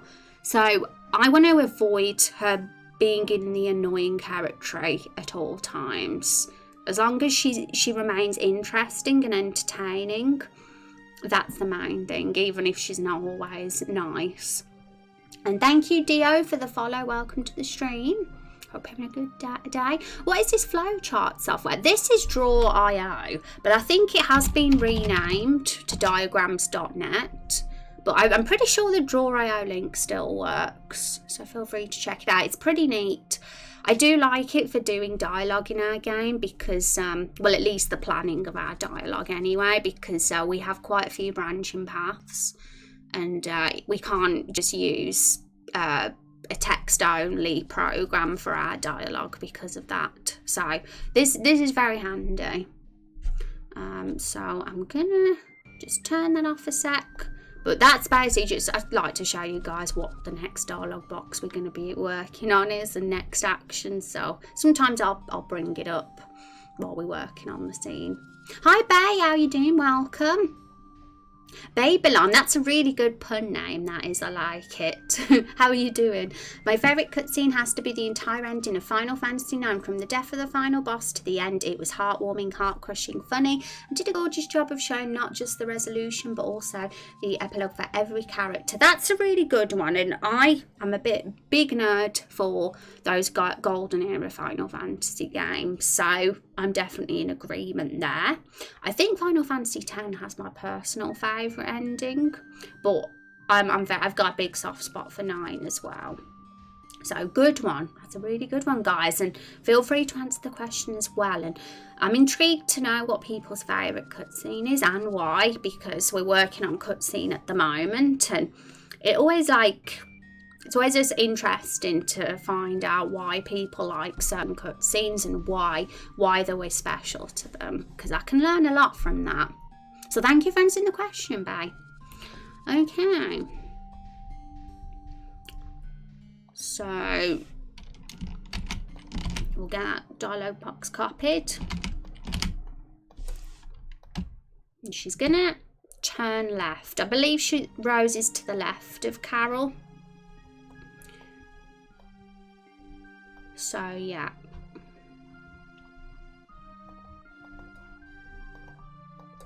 So I'm going to just copy and paste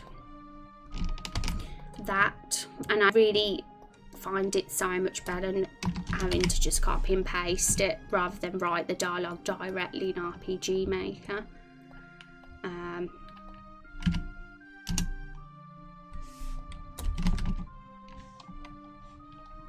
I think there could be an exclamation mark there. I mean, I don't like to overdo the exclamation marks, but with certain characters who are prone to yelling a lot. And right now she's pretty excited, so.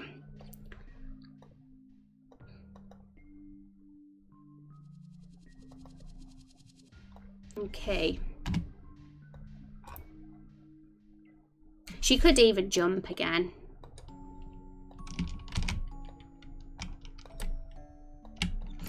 The barrels, particularly Carol and Meryl, jump a lot. Hank doesn't, and Elvira doesn't. They kind of just stay rooted to the spot because they're not really the type to get excitable or het up about things. But in the flashback scene with Carol and Meryl, my goodness.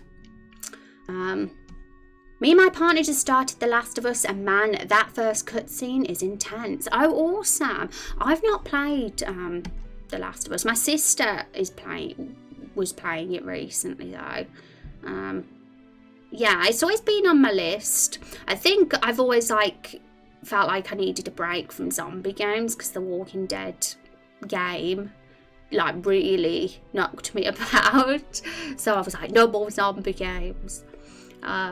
But I've heard that it is a good one, but I've heard it's also very emotional, and sometimes you've got to be in that sort of mood and to play what sort of game, haven't you, to prepare yourself. The Last of Us is a film, not a game for me. Oh yeah, it's one of those very interactive games, isn't it? Your stream is really cozy. I like this. Thank you, Connie. I appreciate that. I'm glad it's cozy because that's kind of the vibe I'm going for with this stream. So that's good. I'm glad. Gameplay is meh, but the story is great. Yeah, that's awesome. Like maybe one day, do you think I could watch a Let's Play of it if the gameplay is not exactly something that's incredible? Because I totally would. If I get a bit of time. Absolutely agreed on the coziness. Yay. Well, thank you guys. That means a lot to me. I appreciate the kind words. Okay, so we'll be doing another test play in a sec.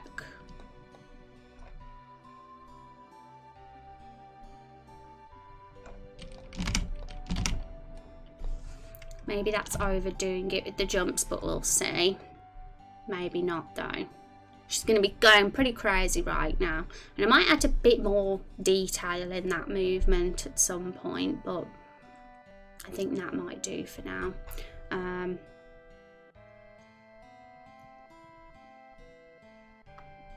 Also, Rose, she can just move up once, and we'll actually have Carol move up the extra time, which, if she is slightly in front of Rose, she should probably actually turn down and not left, which I prefer because I'll see her from the front then. So, also, that needs to go there instead. I would just watch a playthrough. Yeah, that's what I was thinking, because some games are like that. They've got very good story and cutscenes, but very minimal or average gameplay. And sometimes actually watching someone else play them is actually more fun, especially when you're limited for time and you don't really have much time to play many games. Okay, so another test play.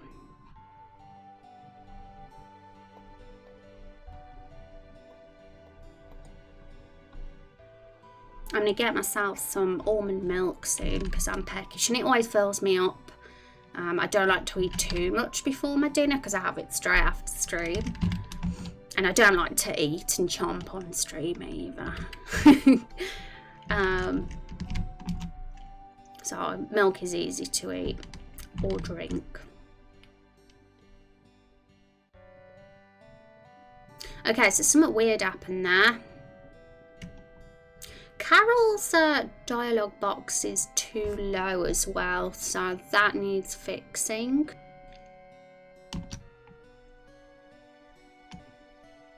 And she's not facing down either, so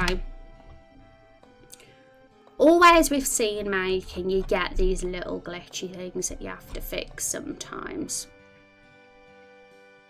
And sometimes I always forget to do it, but really a good idea would be for me to get up a notepad file and note down every single little problem that there is, because I end up just forgetting. and I have to do another play test. So that's what I'm going to start doing, I think.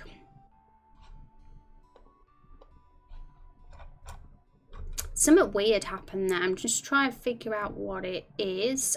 Oh, you know, it's having 120 frames in between that's done that. Let's put it there instead.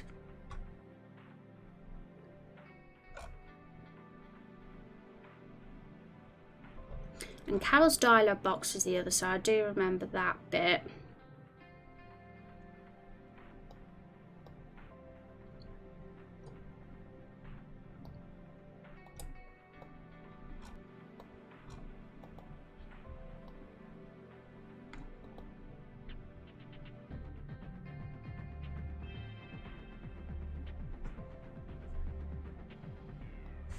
Yeah, I will change the asset to that one, and then because that was the one without the face, that barrel, so that's why her face wasn't showing. Another test play.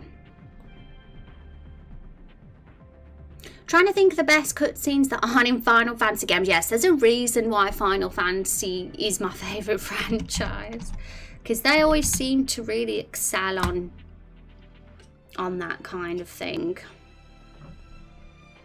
Mass Effect is another good one though.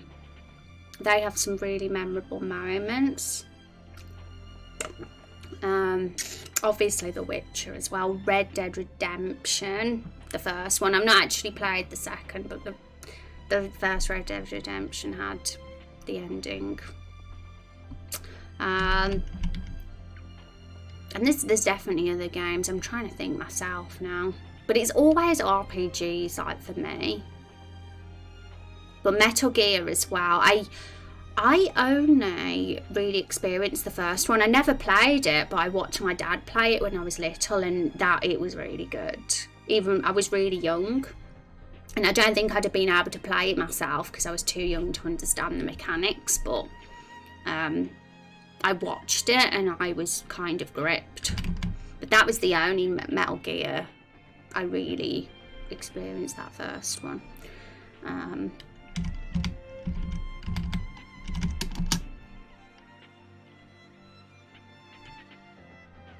Get on the second. That's my girlfriend's favourite game, and I think she just fell in love with the characters. What game? What game's that?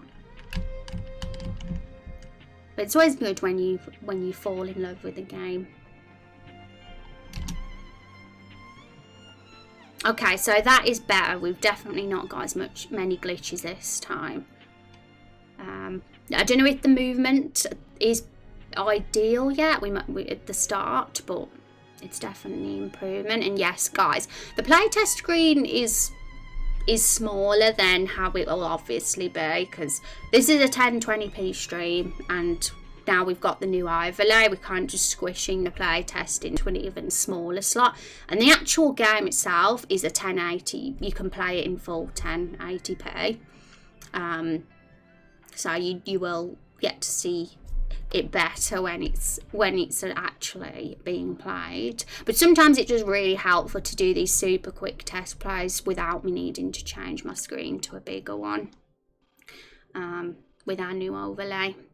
But I think you guys can still, I hope you can still see stuff at least. So, because I'm on my other monitor looking at it, you see, when it's on my big, so I can see it in full. Okay, so.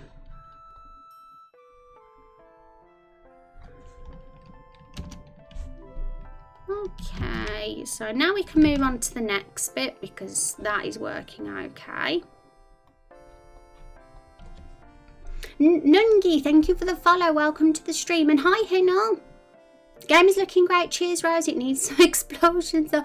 Hinel has an obsession with action and explosions. And, yeah, I always try to say Raindrop Chronicles isn't an action game. It's it's story-driven and character-driven. Like, we can have those character moments and moral decisions and things like that. It's going to be like that, but I'm not going to say no to action if it's relevant and has its place on purpose, because I'm all for getting ambitious with the cutscenes and trying to think outside the box and stretch this engine if I can, and do things in it that maybe you couldn't do. So for sure. Also, how do you get the text box above the character like that? I've been trying to work it out, but I haven't googled it yet. Well, what I actually do, it's a plugin. It's a Yanfly one, Twisted Mouse. It's simply the Message Core plugin. If you look through the instructions, it'll tell you the code to do it. But that's based, if you look in my I'll get it right up now. If you look in my contents here in the event editor for Carol's dialogue, there's like all these there's all this code. Let me just well, you can see it there. I've highlighted it. So it's got MS Grows Auto, MSG Event 10. That's all the code to get it above the character's head, basically. But you need the plugin to actually make it work, obviously. But I like that effect for this game because normally you have the dialog box at the bottom of the screen and it's always in that same position all the time. But because our RPG is actually a full screen 1080p resolution, it doesn't actually look great like that. It looks great on the small games with the small screens, which is how the games are by default. But for this, I think it works quite well to have it pop up about the character's head. I personally really like that look. Nungi, oh, look at those cute emotes. Pizza, I see pizza, yummy. I'm hungry now. Haven't had pizza for so long. I think my family is scared of getting it. What if there's a character that is explosion that has to grapple with the nature of its existence as a destructive force?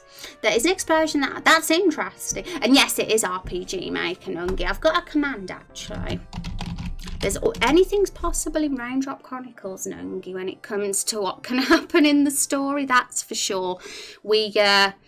I always open up ideas when there's a relevant time to do so, and we've had some really interesting things, and we've got some. I'm in love. I'm really happy with what we got so far. To be honest, I'm not demanding explosions. I just think it's a funny recurrent thing to say. Yeah, it's your catchphrase, Hinel, so that's for sure. But don't worry, I know for sure, Hinel, that you wouldn't be that sort of person. Okay, so one sec.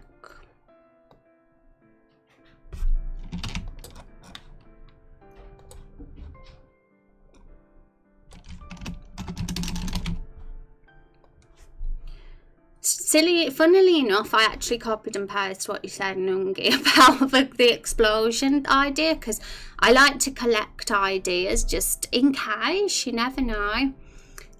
Because people sometimes do randomly say something, even if it's not something that's relevant at the moment to what we're working on, and I always just like to have it and keep it, just, you know, because you never know. I work as a games developer and teacher and love interesting character and story design, so this is really interesting to me. Awesome. Well, thanks for stopping by, and if you have any questions, feel free to ask and I'll be happy to answer. And yes, as soon as you guys say your ideas, they become mine. Wahahaha. Okay. But you will get credited, of course. Community members who are active and very involved and have given stuff will be very, very much mentioned in the credits, of course, of this game.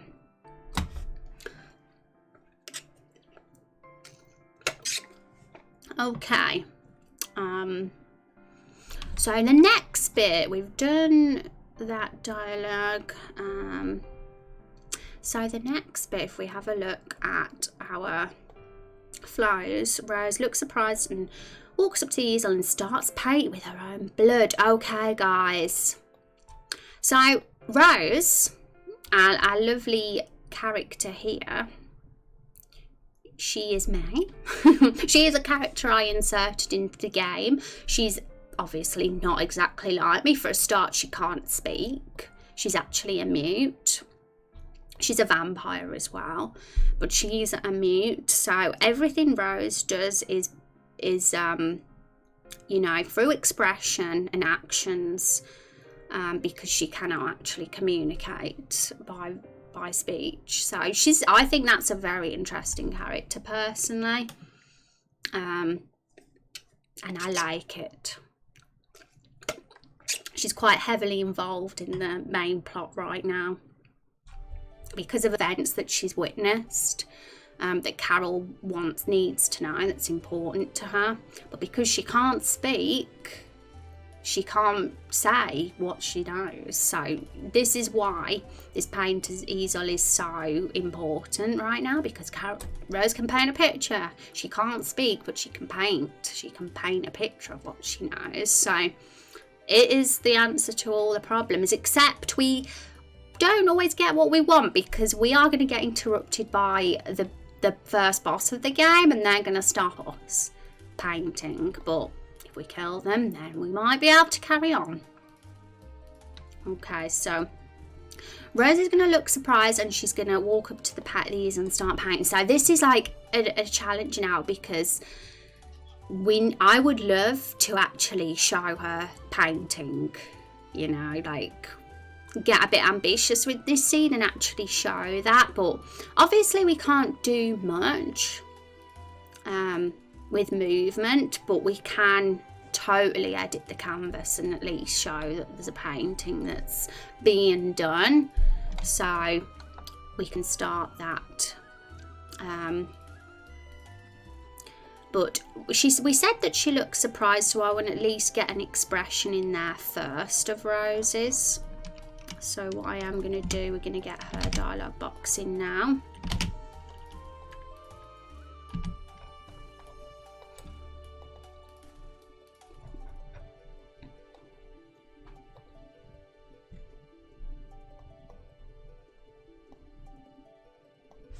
And Rose is event 9, so I have to change it from 10 to 9, because otherwise the box will hover above Carol's head instead of Rose.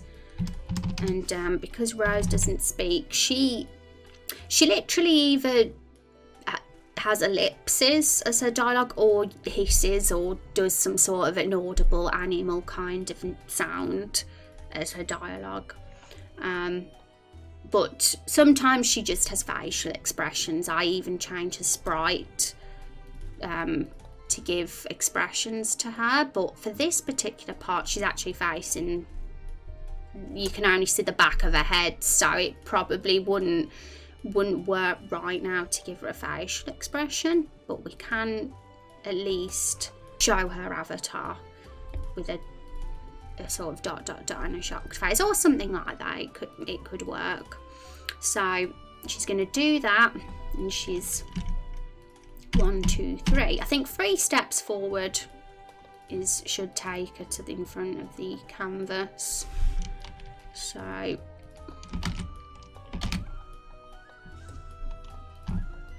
move up 3 times. I think that'll do it. We'll see. So we'll do another test play and look. No pencil and paper in this RPG. Hi Barry, what do you mean by pencil and paper? Like tabletop? I like that character. Yay. I made a scene earlier with the main character being punched against a wall, and for me it was very ambitious and challenging, but once I got it working, it was so satisfying. I'm so proud of myself. Yeah, that's what I mean. You feel so good, don't you? And I agree, it's good to be ambitious and actually think, oh, this could actually be really challenging to pull off, but at the same time I want to do it because, you know, it'll be so cool if it actually works. I definitely get like that a lot. Right, so play test time.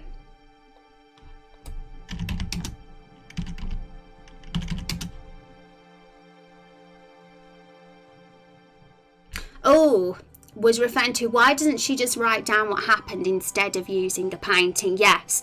I remember because we were talking about like solutions of communicating with Rose, and there's even the idea of why haven't hasn't anyone realised that maybe you could do the whole yes and no thing, like literally ask her questions and she could nod and shake her head?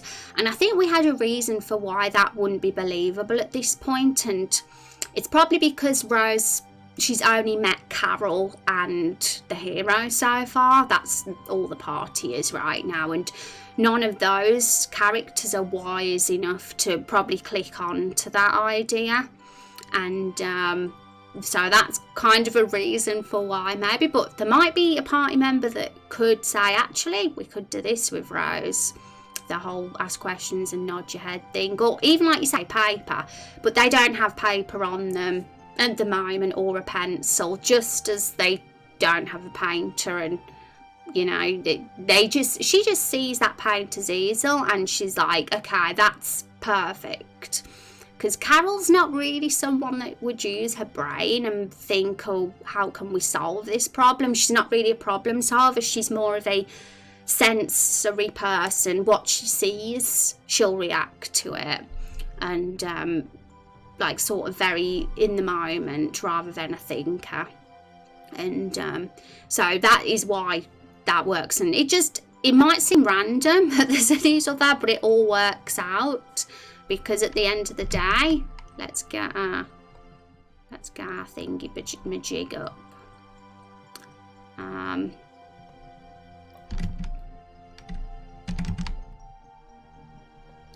Where are our favourite folks? Open a new window. You might have not seen these guys yet, especially if you're new to the stream. You won't even know who our first boss is. But this is who they are. These guys, these fruits that are also painters. So, you know, there is a reason. It's not actually at random because they are painters. So it all fits and it's fun and it's going to lead to things. I do have a plot in mind. I kind of don't plan the whole beginning, middle, end thing in the story because I do want this to be an improvised thing. That we can all contribute to. I don't want to be rigid with how the plot's going to end or how it's going to end up. But at the same time, I still need to have a sort of purpose in mind, even slightly. Be flexible with it, that's my aim, but still have a sort of plan in mind for where things might potentially go. Because otherwise it'll just end up a game of random events, and that isn't what it's gonna be. Every scene is gonna like follow the other, and yeah, so there will be side quests as well, of course, that aren't related to the main story, but the main story is gonna follow a sort of sequence of events. You could also consider she just met them. People don't always open up and trust others instantly and might not want to share the truth until trust has been built. LOL, awesome. Yeah, and I think Rose is pretty willing. Like, she's like a bit, oh, like, yeah, but she does paint. She's not like, no, I'm not doing it sort of thing. Because I think she genuinely feels bad for Carol's situation and that she's lost a family and she wants to help. Because she's been an observer of all this and she does know what's going on. But I think it's like, you know, handling Rose, like Carol is too reckless and not smart enough to know how to deal with a mute and how to communicate with a mute. She's just very aggressive and, you know, acts spur at the moment. She's not a thinker, but it is very interesting to think of how other characters along the way might potentially communicate with Rose, that's for sure. But it is a good point, Nungi, that's for sure as well, because Rose for sure would be wary of some folk. She's me, so I've made the character, and she can get fierce when she wants to. She will kill. There's no doubt about that. She will get her teeth out, bite someone's head off if she doesn't like them. But she does have a moral compass, and she will you know, she's not going to do that to just any innocent person, only if they deserve it. But she gets very misunderstood because she's a vampire and she's very animalistic. People assume she's going to kill innocent people and they're scared of her because of her animalistic ways. But she is totally really not like that. She will not hurt people who don't deserve it. I love how detailed your planning sheets are. Thank you, Connie. I appreciate that. Thank you. Hello, Rose. It's me, Chubbs. How you doing, Chub? It's good to see you. Look, you're famous, Chub. You're on chat. You're on chat and you're famous. Okay, so I just wanted to show you guys, so we've gone away from the scene there, but I just wanted to show you who our first boss actually is. This is how they look in battle. Those two are at the front. These are the ranged ones. These are the melees. And we went all out with these guys. We've done the characterization of them. We even made a scale of evil and assigned a trope to them last week, or the week before last, maybe that was. So these are the first boss, and this, you'll see them in the cutscene soon because they'll be making their appearance. Hide it. They're right here. If you can spot the fruit basket, they're actually sitting in there right now, and they look so sweet and innocent in there that you would totally not expect them to be the enemies they are that we're about to fight. They're not going to be happy that we're vandalising their property, you see, because that's theirs. I was already famous. You are. How are things going though, Chub? Are you still playing Final Fantasy 14? I hope you're enjoying it.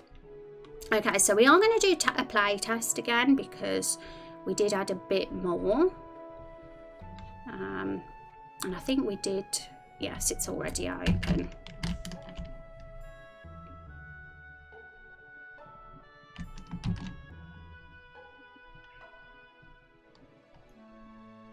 I don't know if she should have the disgusted face. I think she should be quite happy in this scene, so I actually might change that expression.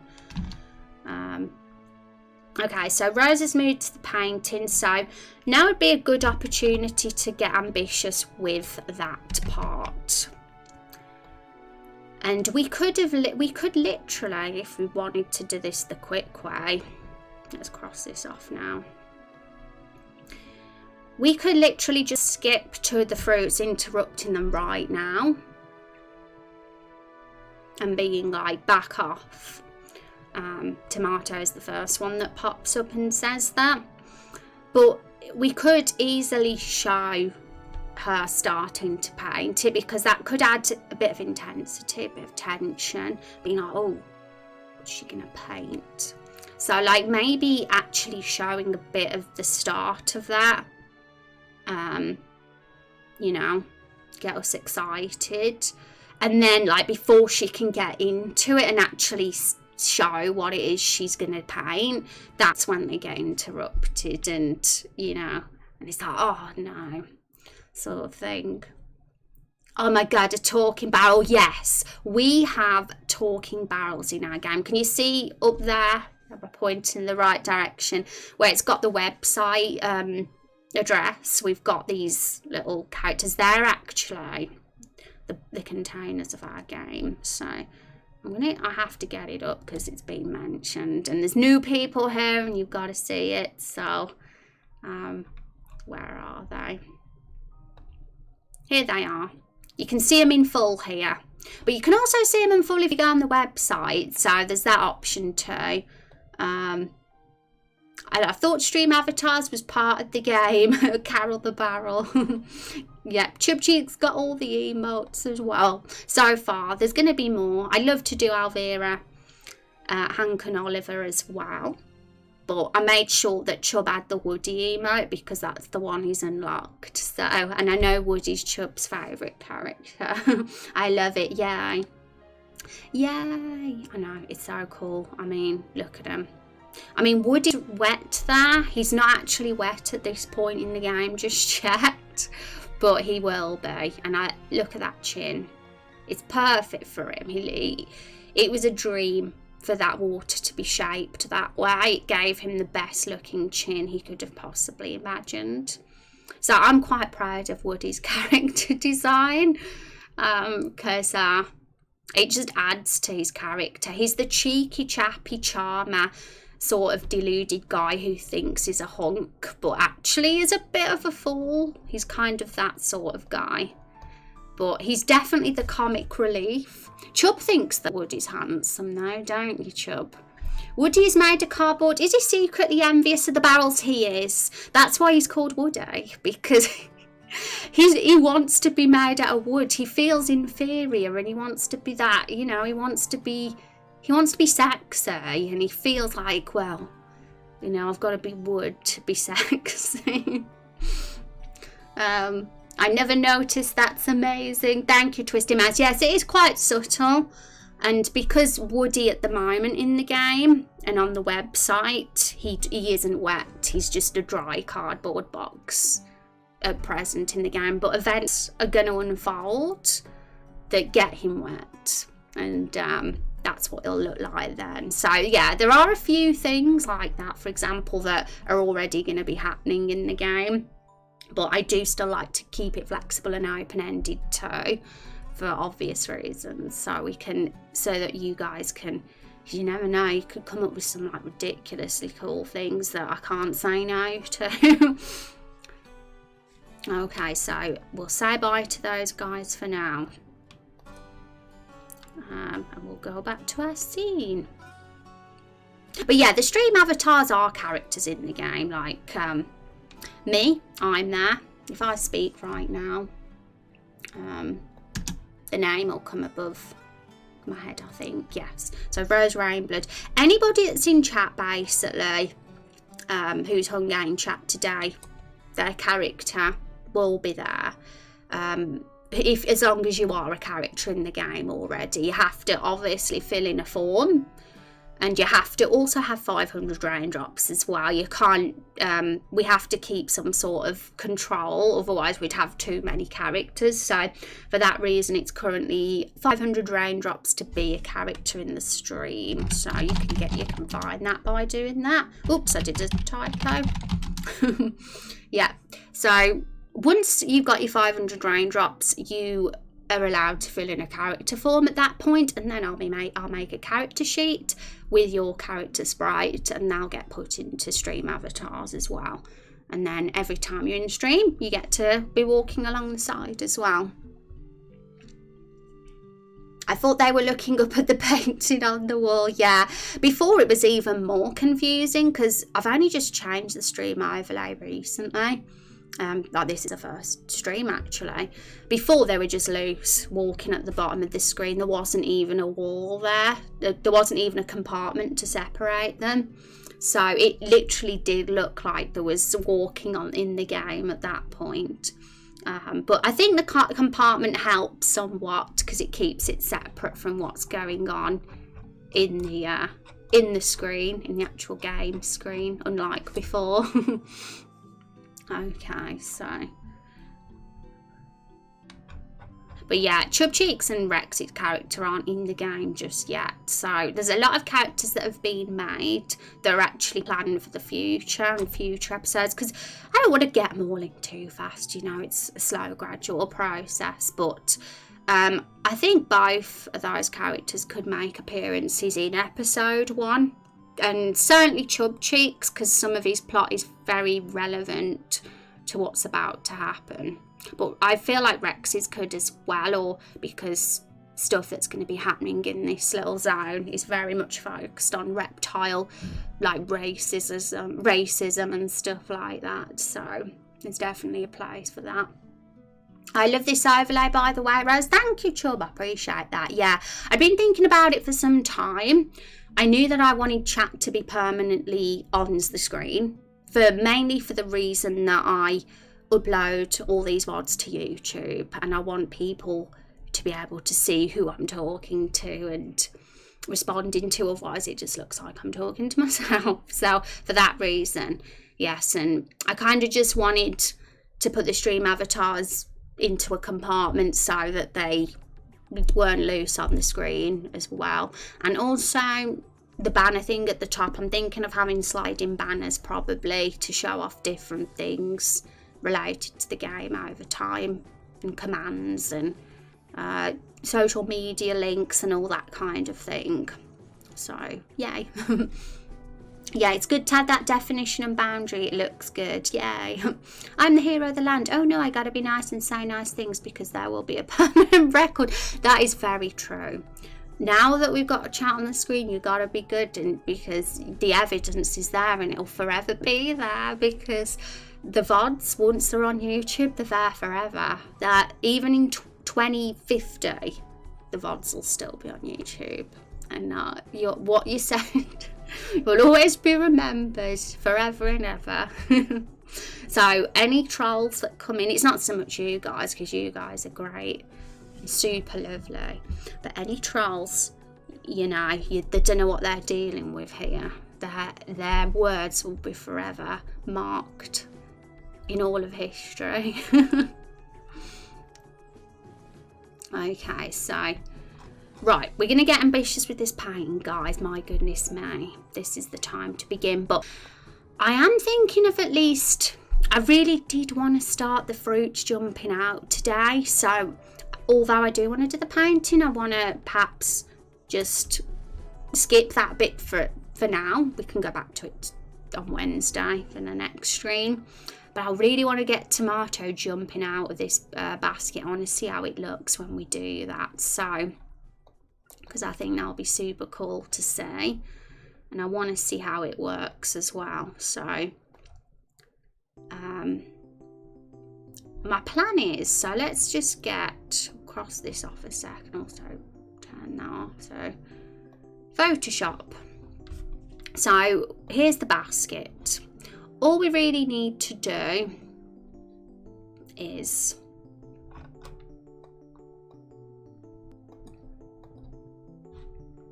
well, where's tomato? Here's tomato. So they don't have their painters, brushes and palettes on them on the map, on the field, but in battle they'll have them. They're just like this here. So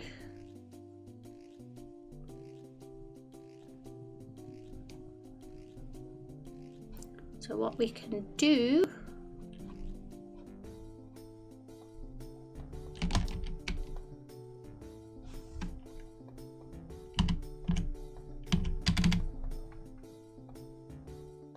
so he's turned around. It'll switch to this graphic. We'll save it and it'll switch to that, and then he'll disappear because he'll jump out, and his little sprite will have jumped on the map somewhere. That's kind of the plan I'm going with, and then gradually the other fruits will jump out when it's their time as well.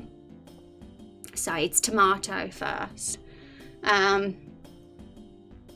you to discover. I know, it's really crazy, isn't it, that concept? Like, you think, imagining like 1,000 years from now, like what people living then will think when they see all the crap we've put on social media and the internet in all of history.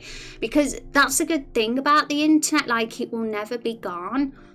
I mean, we've all been alive really since the days when the internet was super basic, and people in generations before couldn't use it, like, because it didn't exist, obviously. So we had nothing to spy on. We can't look and see what did people do in the internet back in those days, because it didn't exist. But people in like 50 years, 100 years from now, 1,000 years from now get to see all sorts of crazy stuff, and that thought is really mind-blowing.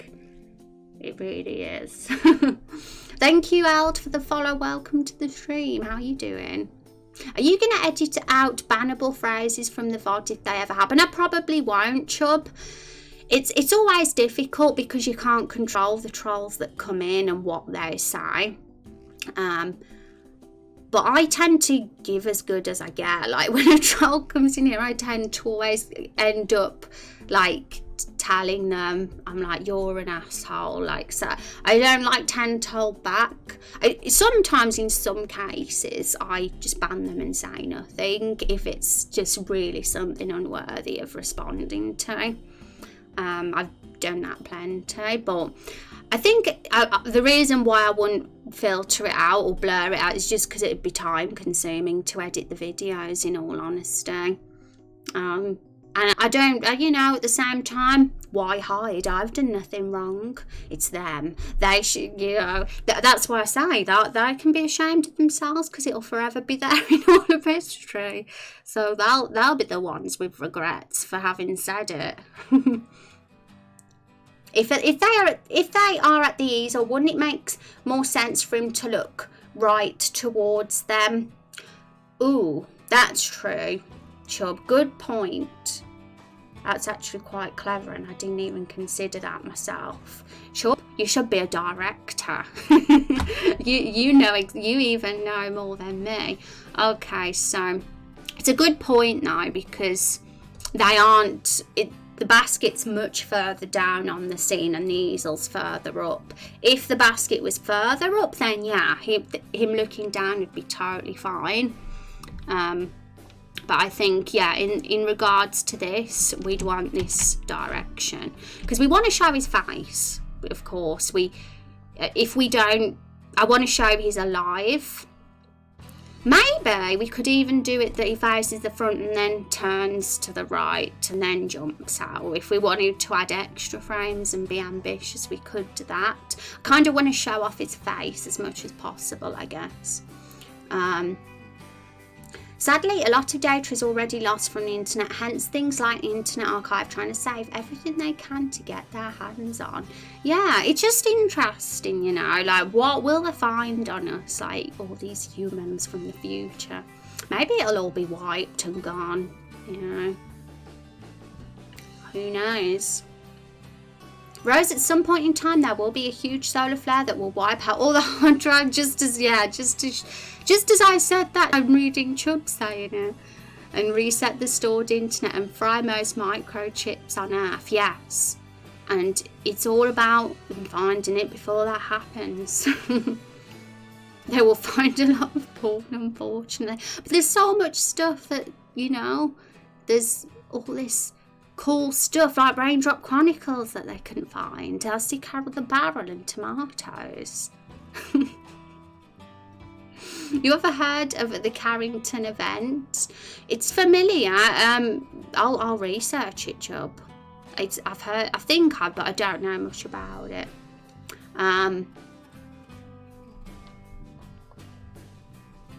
Okay, so did we copy and paste that one?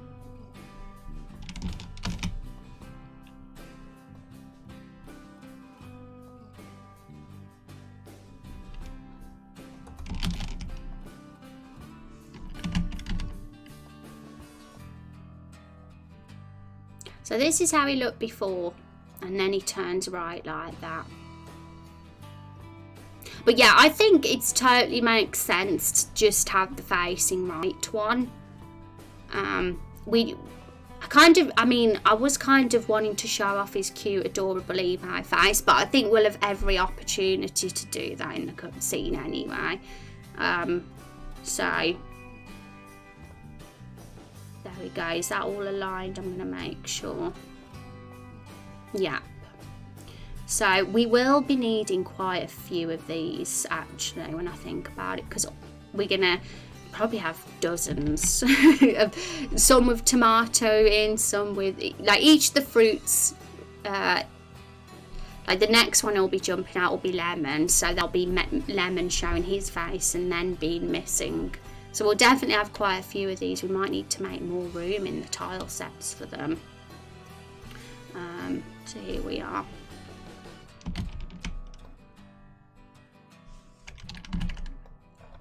So we'll just make use of these because we've got plenty of squares here. You never know, that might be enough, but we'll say. I'm not going to count right now. Oh, surprisingly resilient to EMP if it's offline.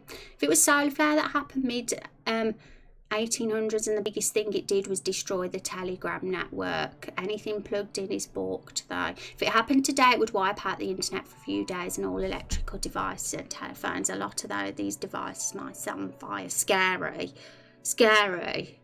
stuff. But it's interesting, that's for sure. I do wonder what we will have left of ourselves for our for all the later generations to discover. It would be fine. I can't believe I didn't have my snack today. I've got all carried away doing this. But yeah, I'll also get the next asset, I think, the one where he's not in there.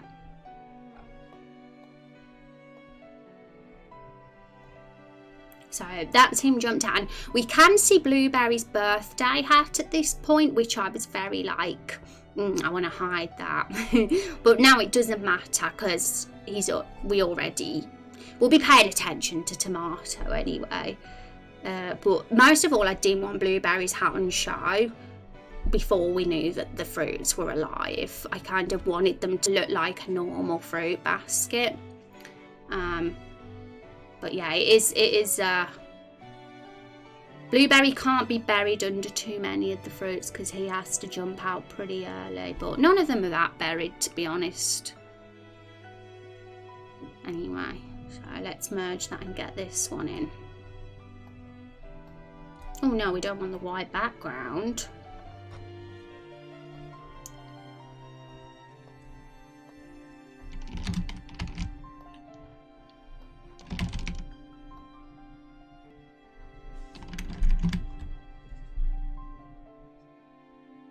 Still not as big as people think or Hollywood makes things out to be. A good thing now is last time it happened, the Aurora Borealis was visible all the way down to the equator, which was probably beautiful. Yeah, that's the one good thing. But definitely not. Wouldn't be good to lose the internet, especially at times like now. We need it more than ever. Honestly, I'm being honest now, guys. I don't know how anybody lived without the internet. Well, I can't imagine what I'd have done with my life in the days before the internet. You know, I'm thinking, should we just get all the assets done for our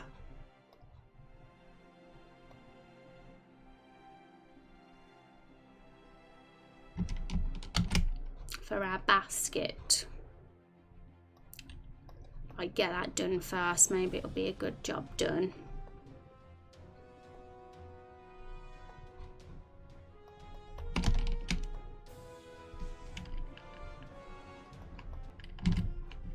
So it is Lemon who comes out next.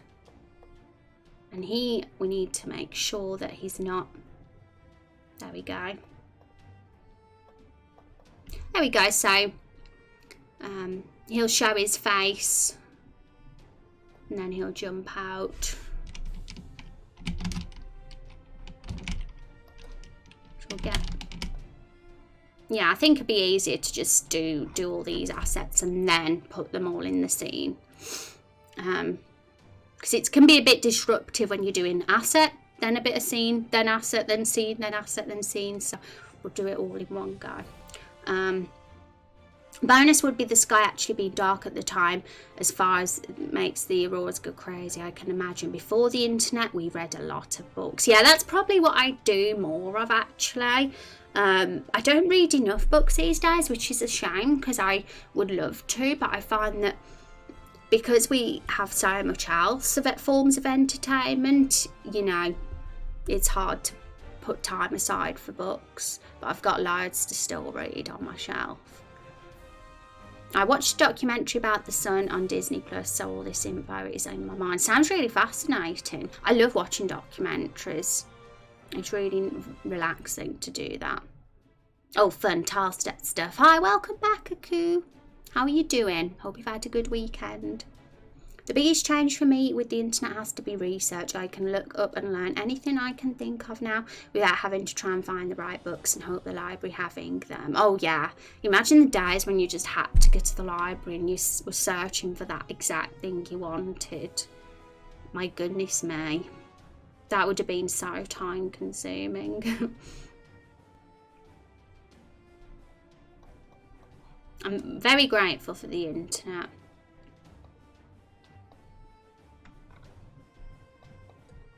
Especially having experienced it when it was at its most basic, because I was very fortunate to be brought up as a 90s kid, early 90s. My dad bought a PC and he let me and my sister go on the internet when we were kiddies. So we got to experience the internet when it was in its very early days. Anyway, I'm preparing for the apocalypse by printing off the internet. I'm running out of paper and ink now. Remember when we had to learn the catalogue system during library class? Kids have no idea what even that is these days. I know.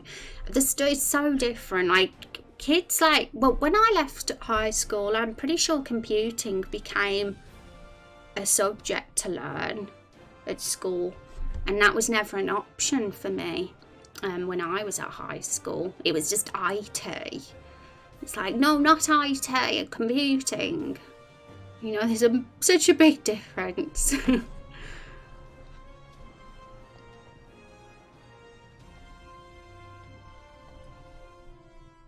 Okay, so Lemon has to jump out. Oh no, we got a bit of Apple. He's being chomped. Apple was chomped. How dare they? Apple's my favourite.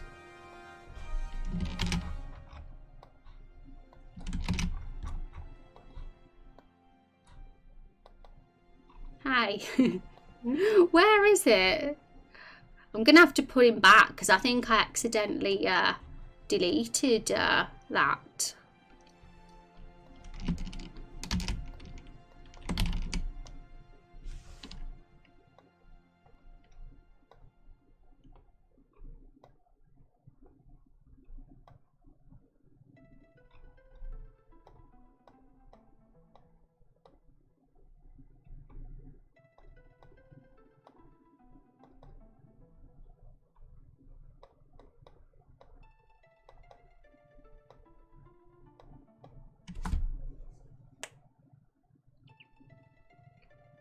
Look at us making indie games. I know, right?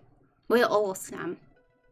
IT was like typing skills and word processing, yeah, and blooming spreadsheets, and it was more about like how businesses manage their like customers and stuff, and spreadsheets, I felt, rather than actually being creative and making stuff. Like, I was more interested in, like, I wanted to make a little mini simple game. Like, I'd have loved a lesson at school where you sat on the computer and you can do like a game. Like, it could be the most basic thing, but as long as it was something, like, that would have set me up far earlier, I think, if they did teach that.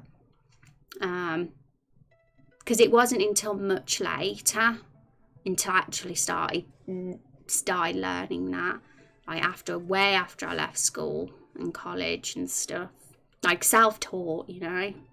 But yeah, it was all about, yeah, spreadsheets, and it's like spreadsheets. PowerPoint didn't exist when I was in high school. Yeah, PowerPoint, I haven't even used that for like 10 years, so, you know. But in GCSEs we had the option to do something called DIDA, which was Diploma is Digital Applications. Yeah, I actually did a national diploma in college after doing my GCSEs, and it was in art and design actually, and my lessons were basically all just because we could specialise. We didn't have to do fine art. We could do any style of art and design we wanted, and I was like digital, so I ended up spending all my lessons in Photoshop, but it was so cool. So I'm really glad I did that, and but it was better than high school, that's for sure. It was more creative and fun.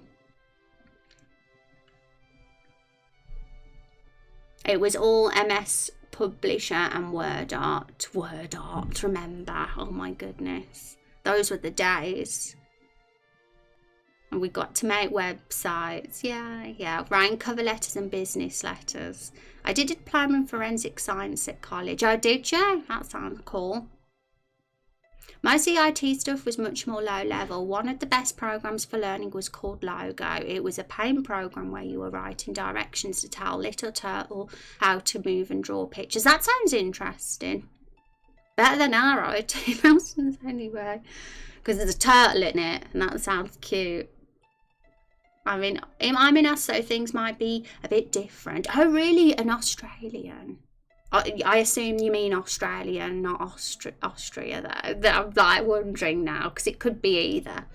Then I got a degree in forensics. Oh, GG, Chub.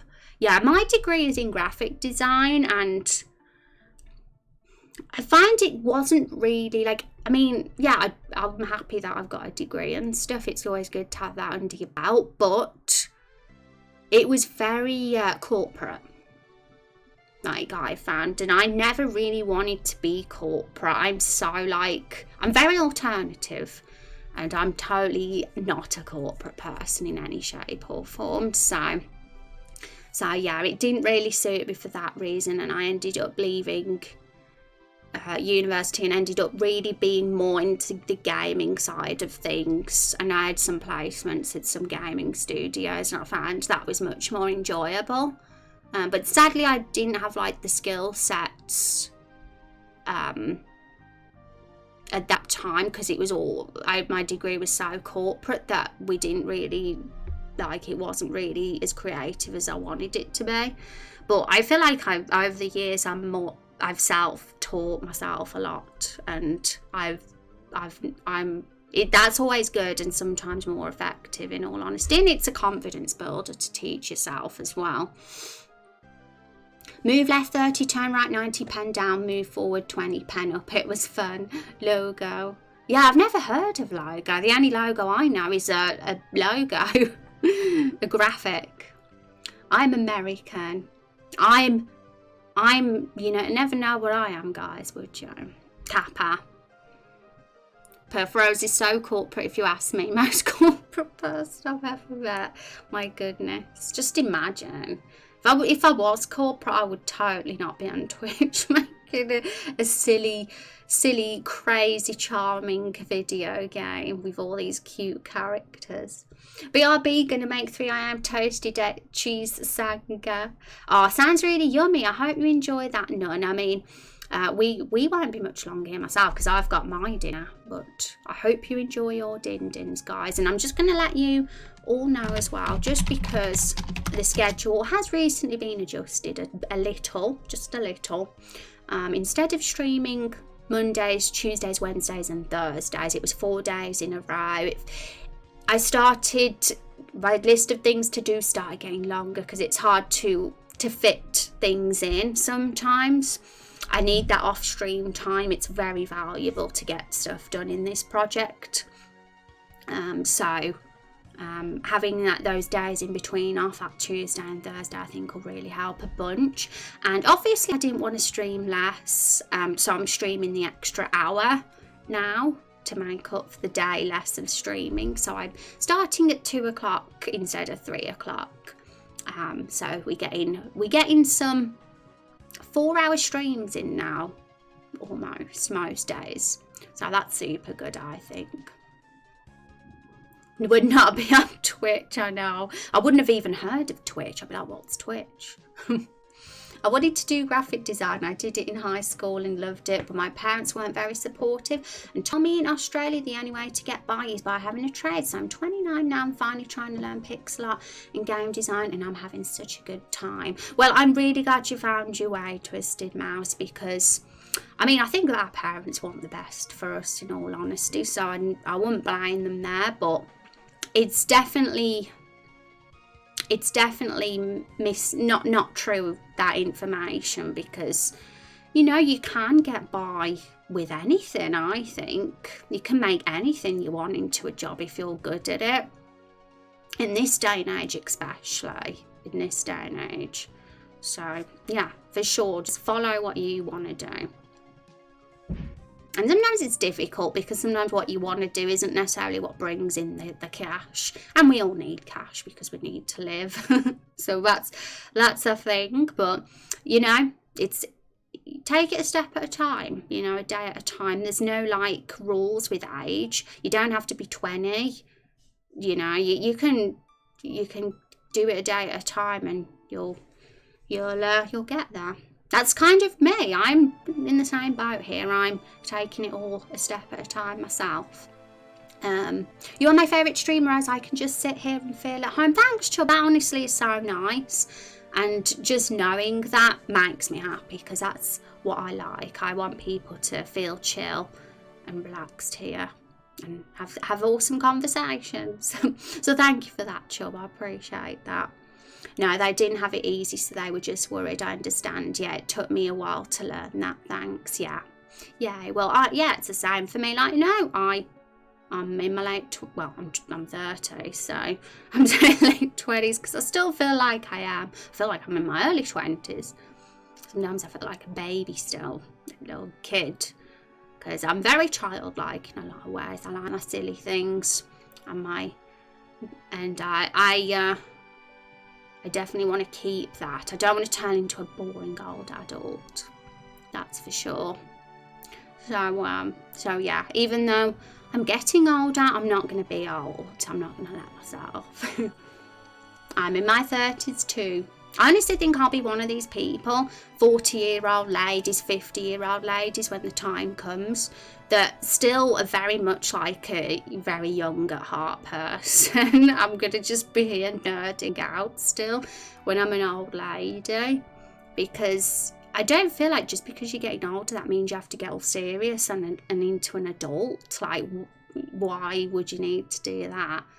It just, yeah, there's no rules. There shouldn't be any rules anyway. Society's silly. Gonna buy some fruits and make this scene in real life with little paintbrushes. Oh my god, guys, because Chubbs mentioned that, and I know it was probably just a joke, but like, honestly, if anybody ever does fan art or anything silly that's inspired by this game, Carol the Barrel drawing or anything just silly, I would totally have, because we got a new overlay now, I'd totally make a little section where there's fan art that appears on the stream and switches to different ones. Like, if we ever got a collection of that, I'd do that and have it on the stream. Little party, yeah, same here and still streaming, yay. Young at heart is best in my opinion. Yeah, totally.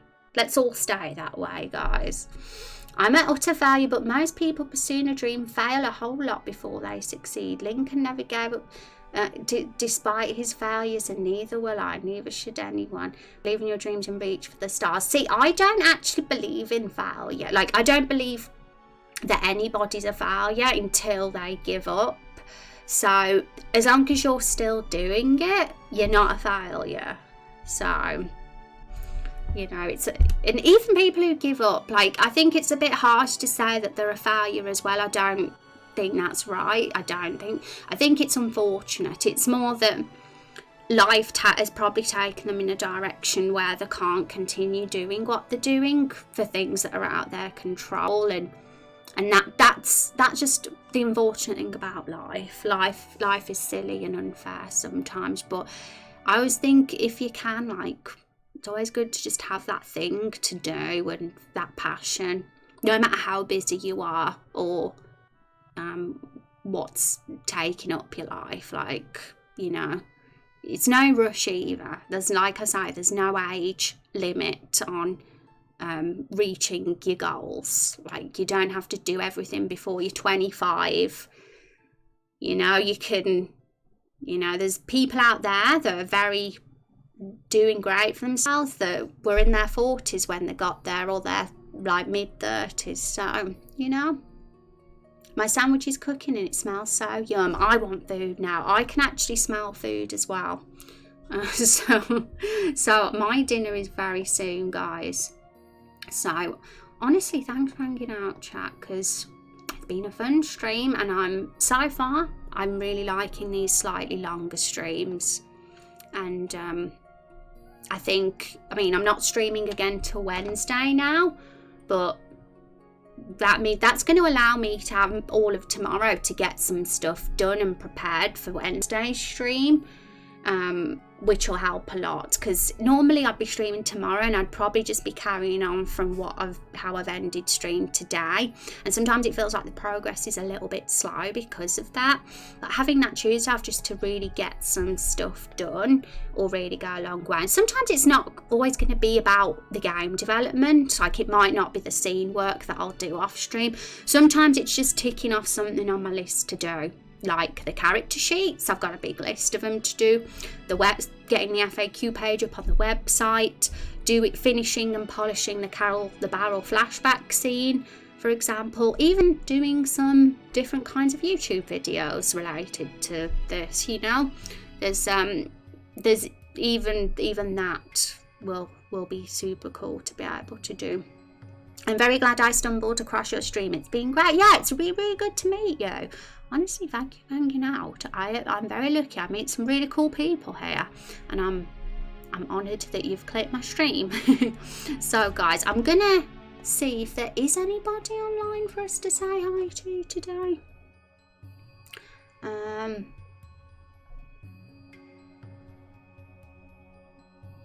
Have a little look.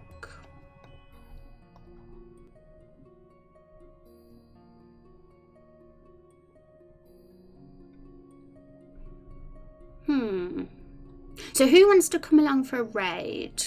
Is anybody up for that? Yeah, it can be mentally taxing when you discover your thing later like that. I feel that, but obviously there's no age gate on your passion, so I know you got this. Yay! I'll come along. Yay. Okay, so Kate is online. Katie Peters. I think she's literally only just come on, and she's lovely. She's always been nice to me, and I never get to raid her, so I might as well do this now. So raid, there we go, guys. So ! Raid, and okay, folks, so I'll see you all on Wednesday. I'm really excited. I've had a good one. Take care, everybody. You're all awesome.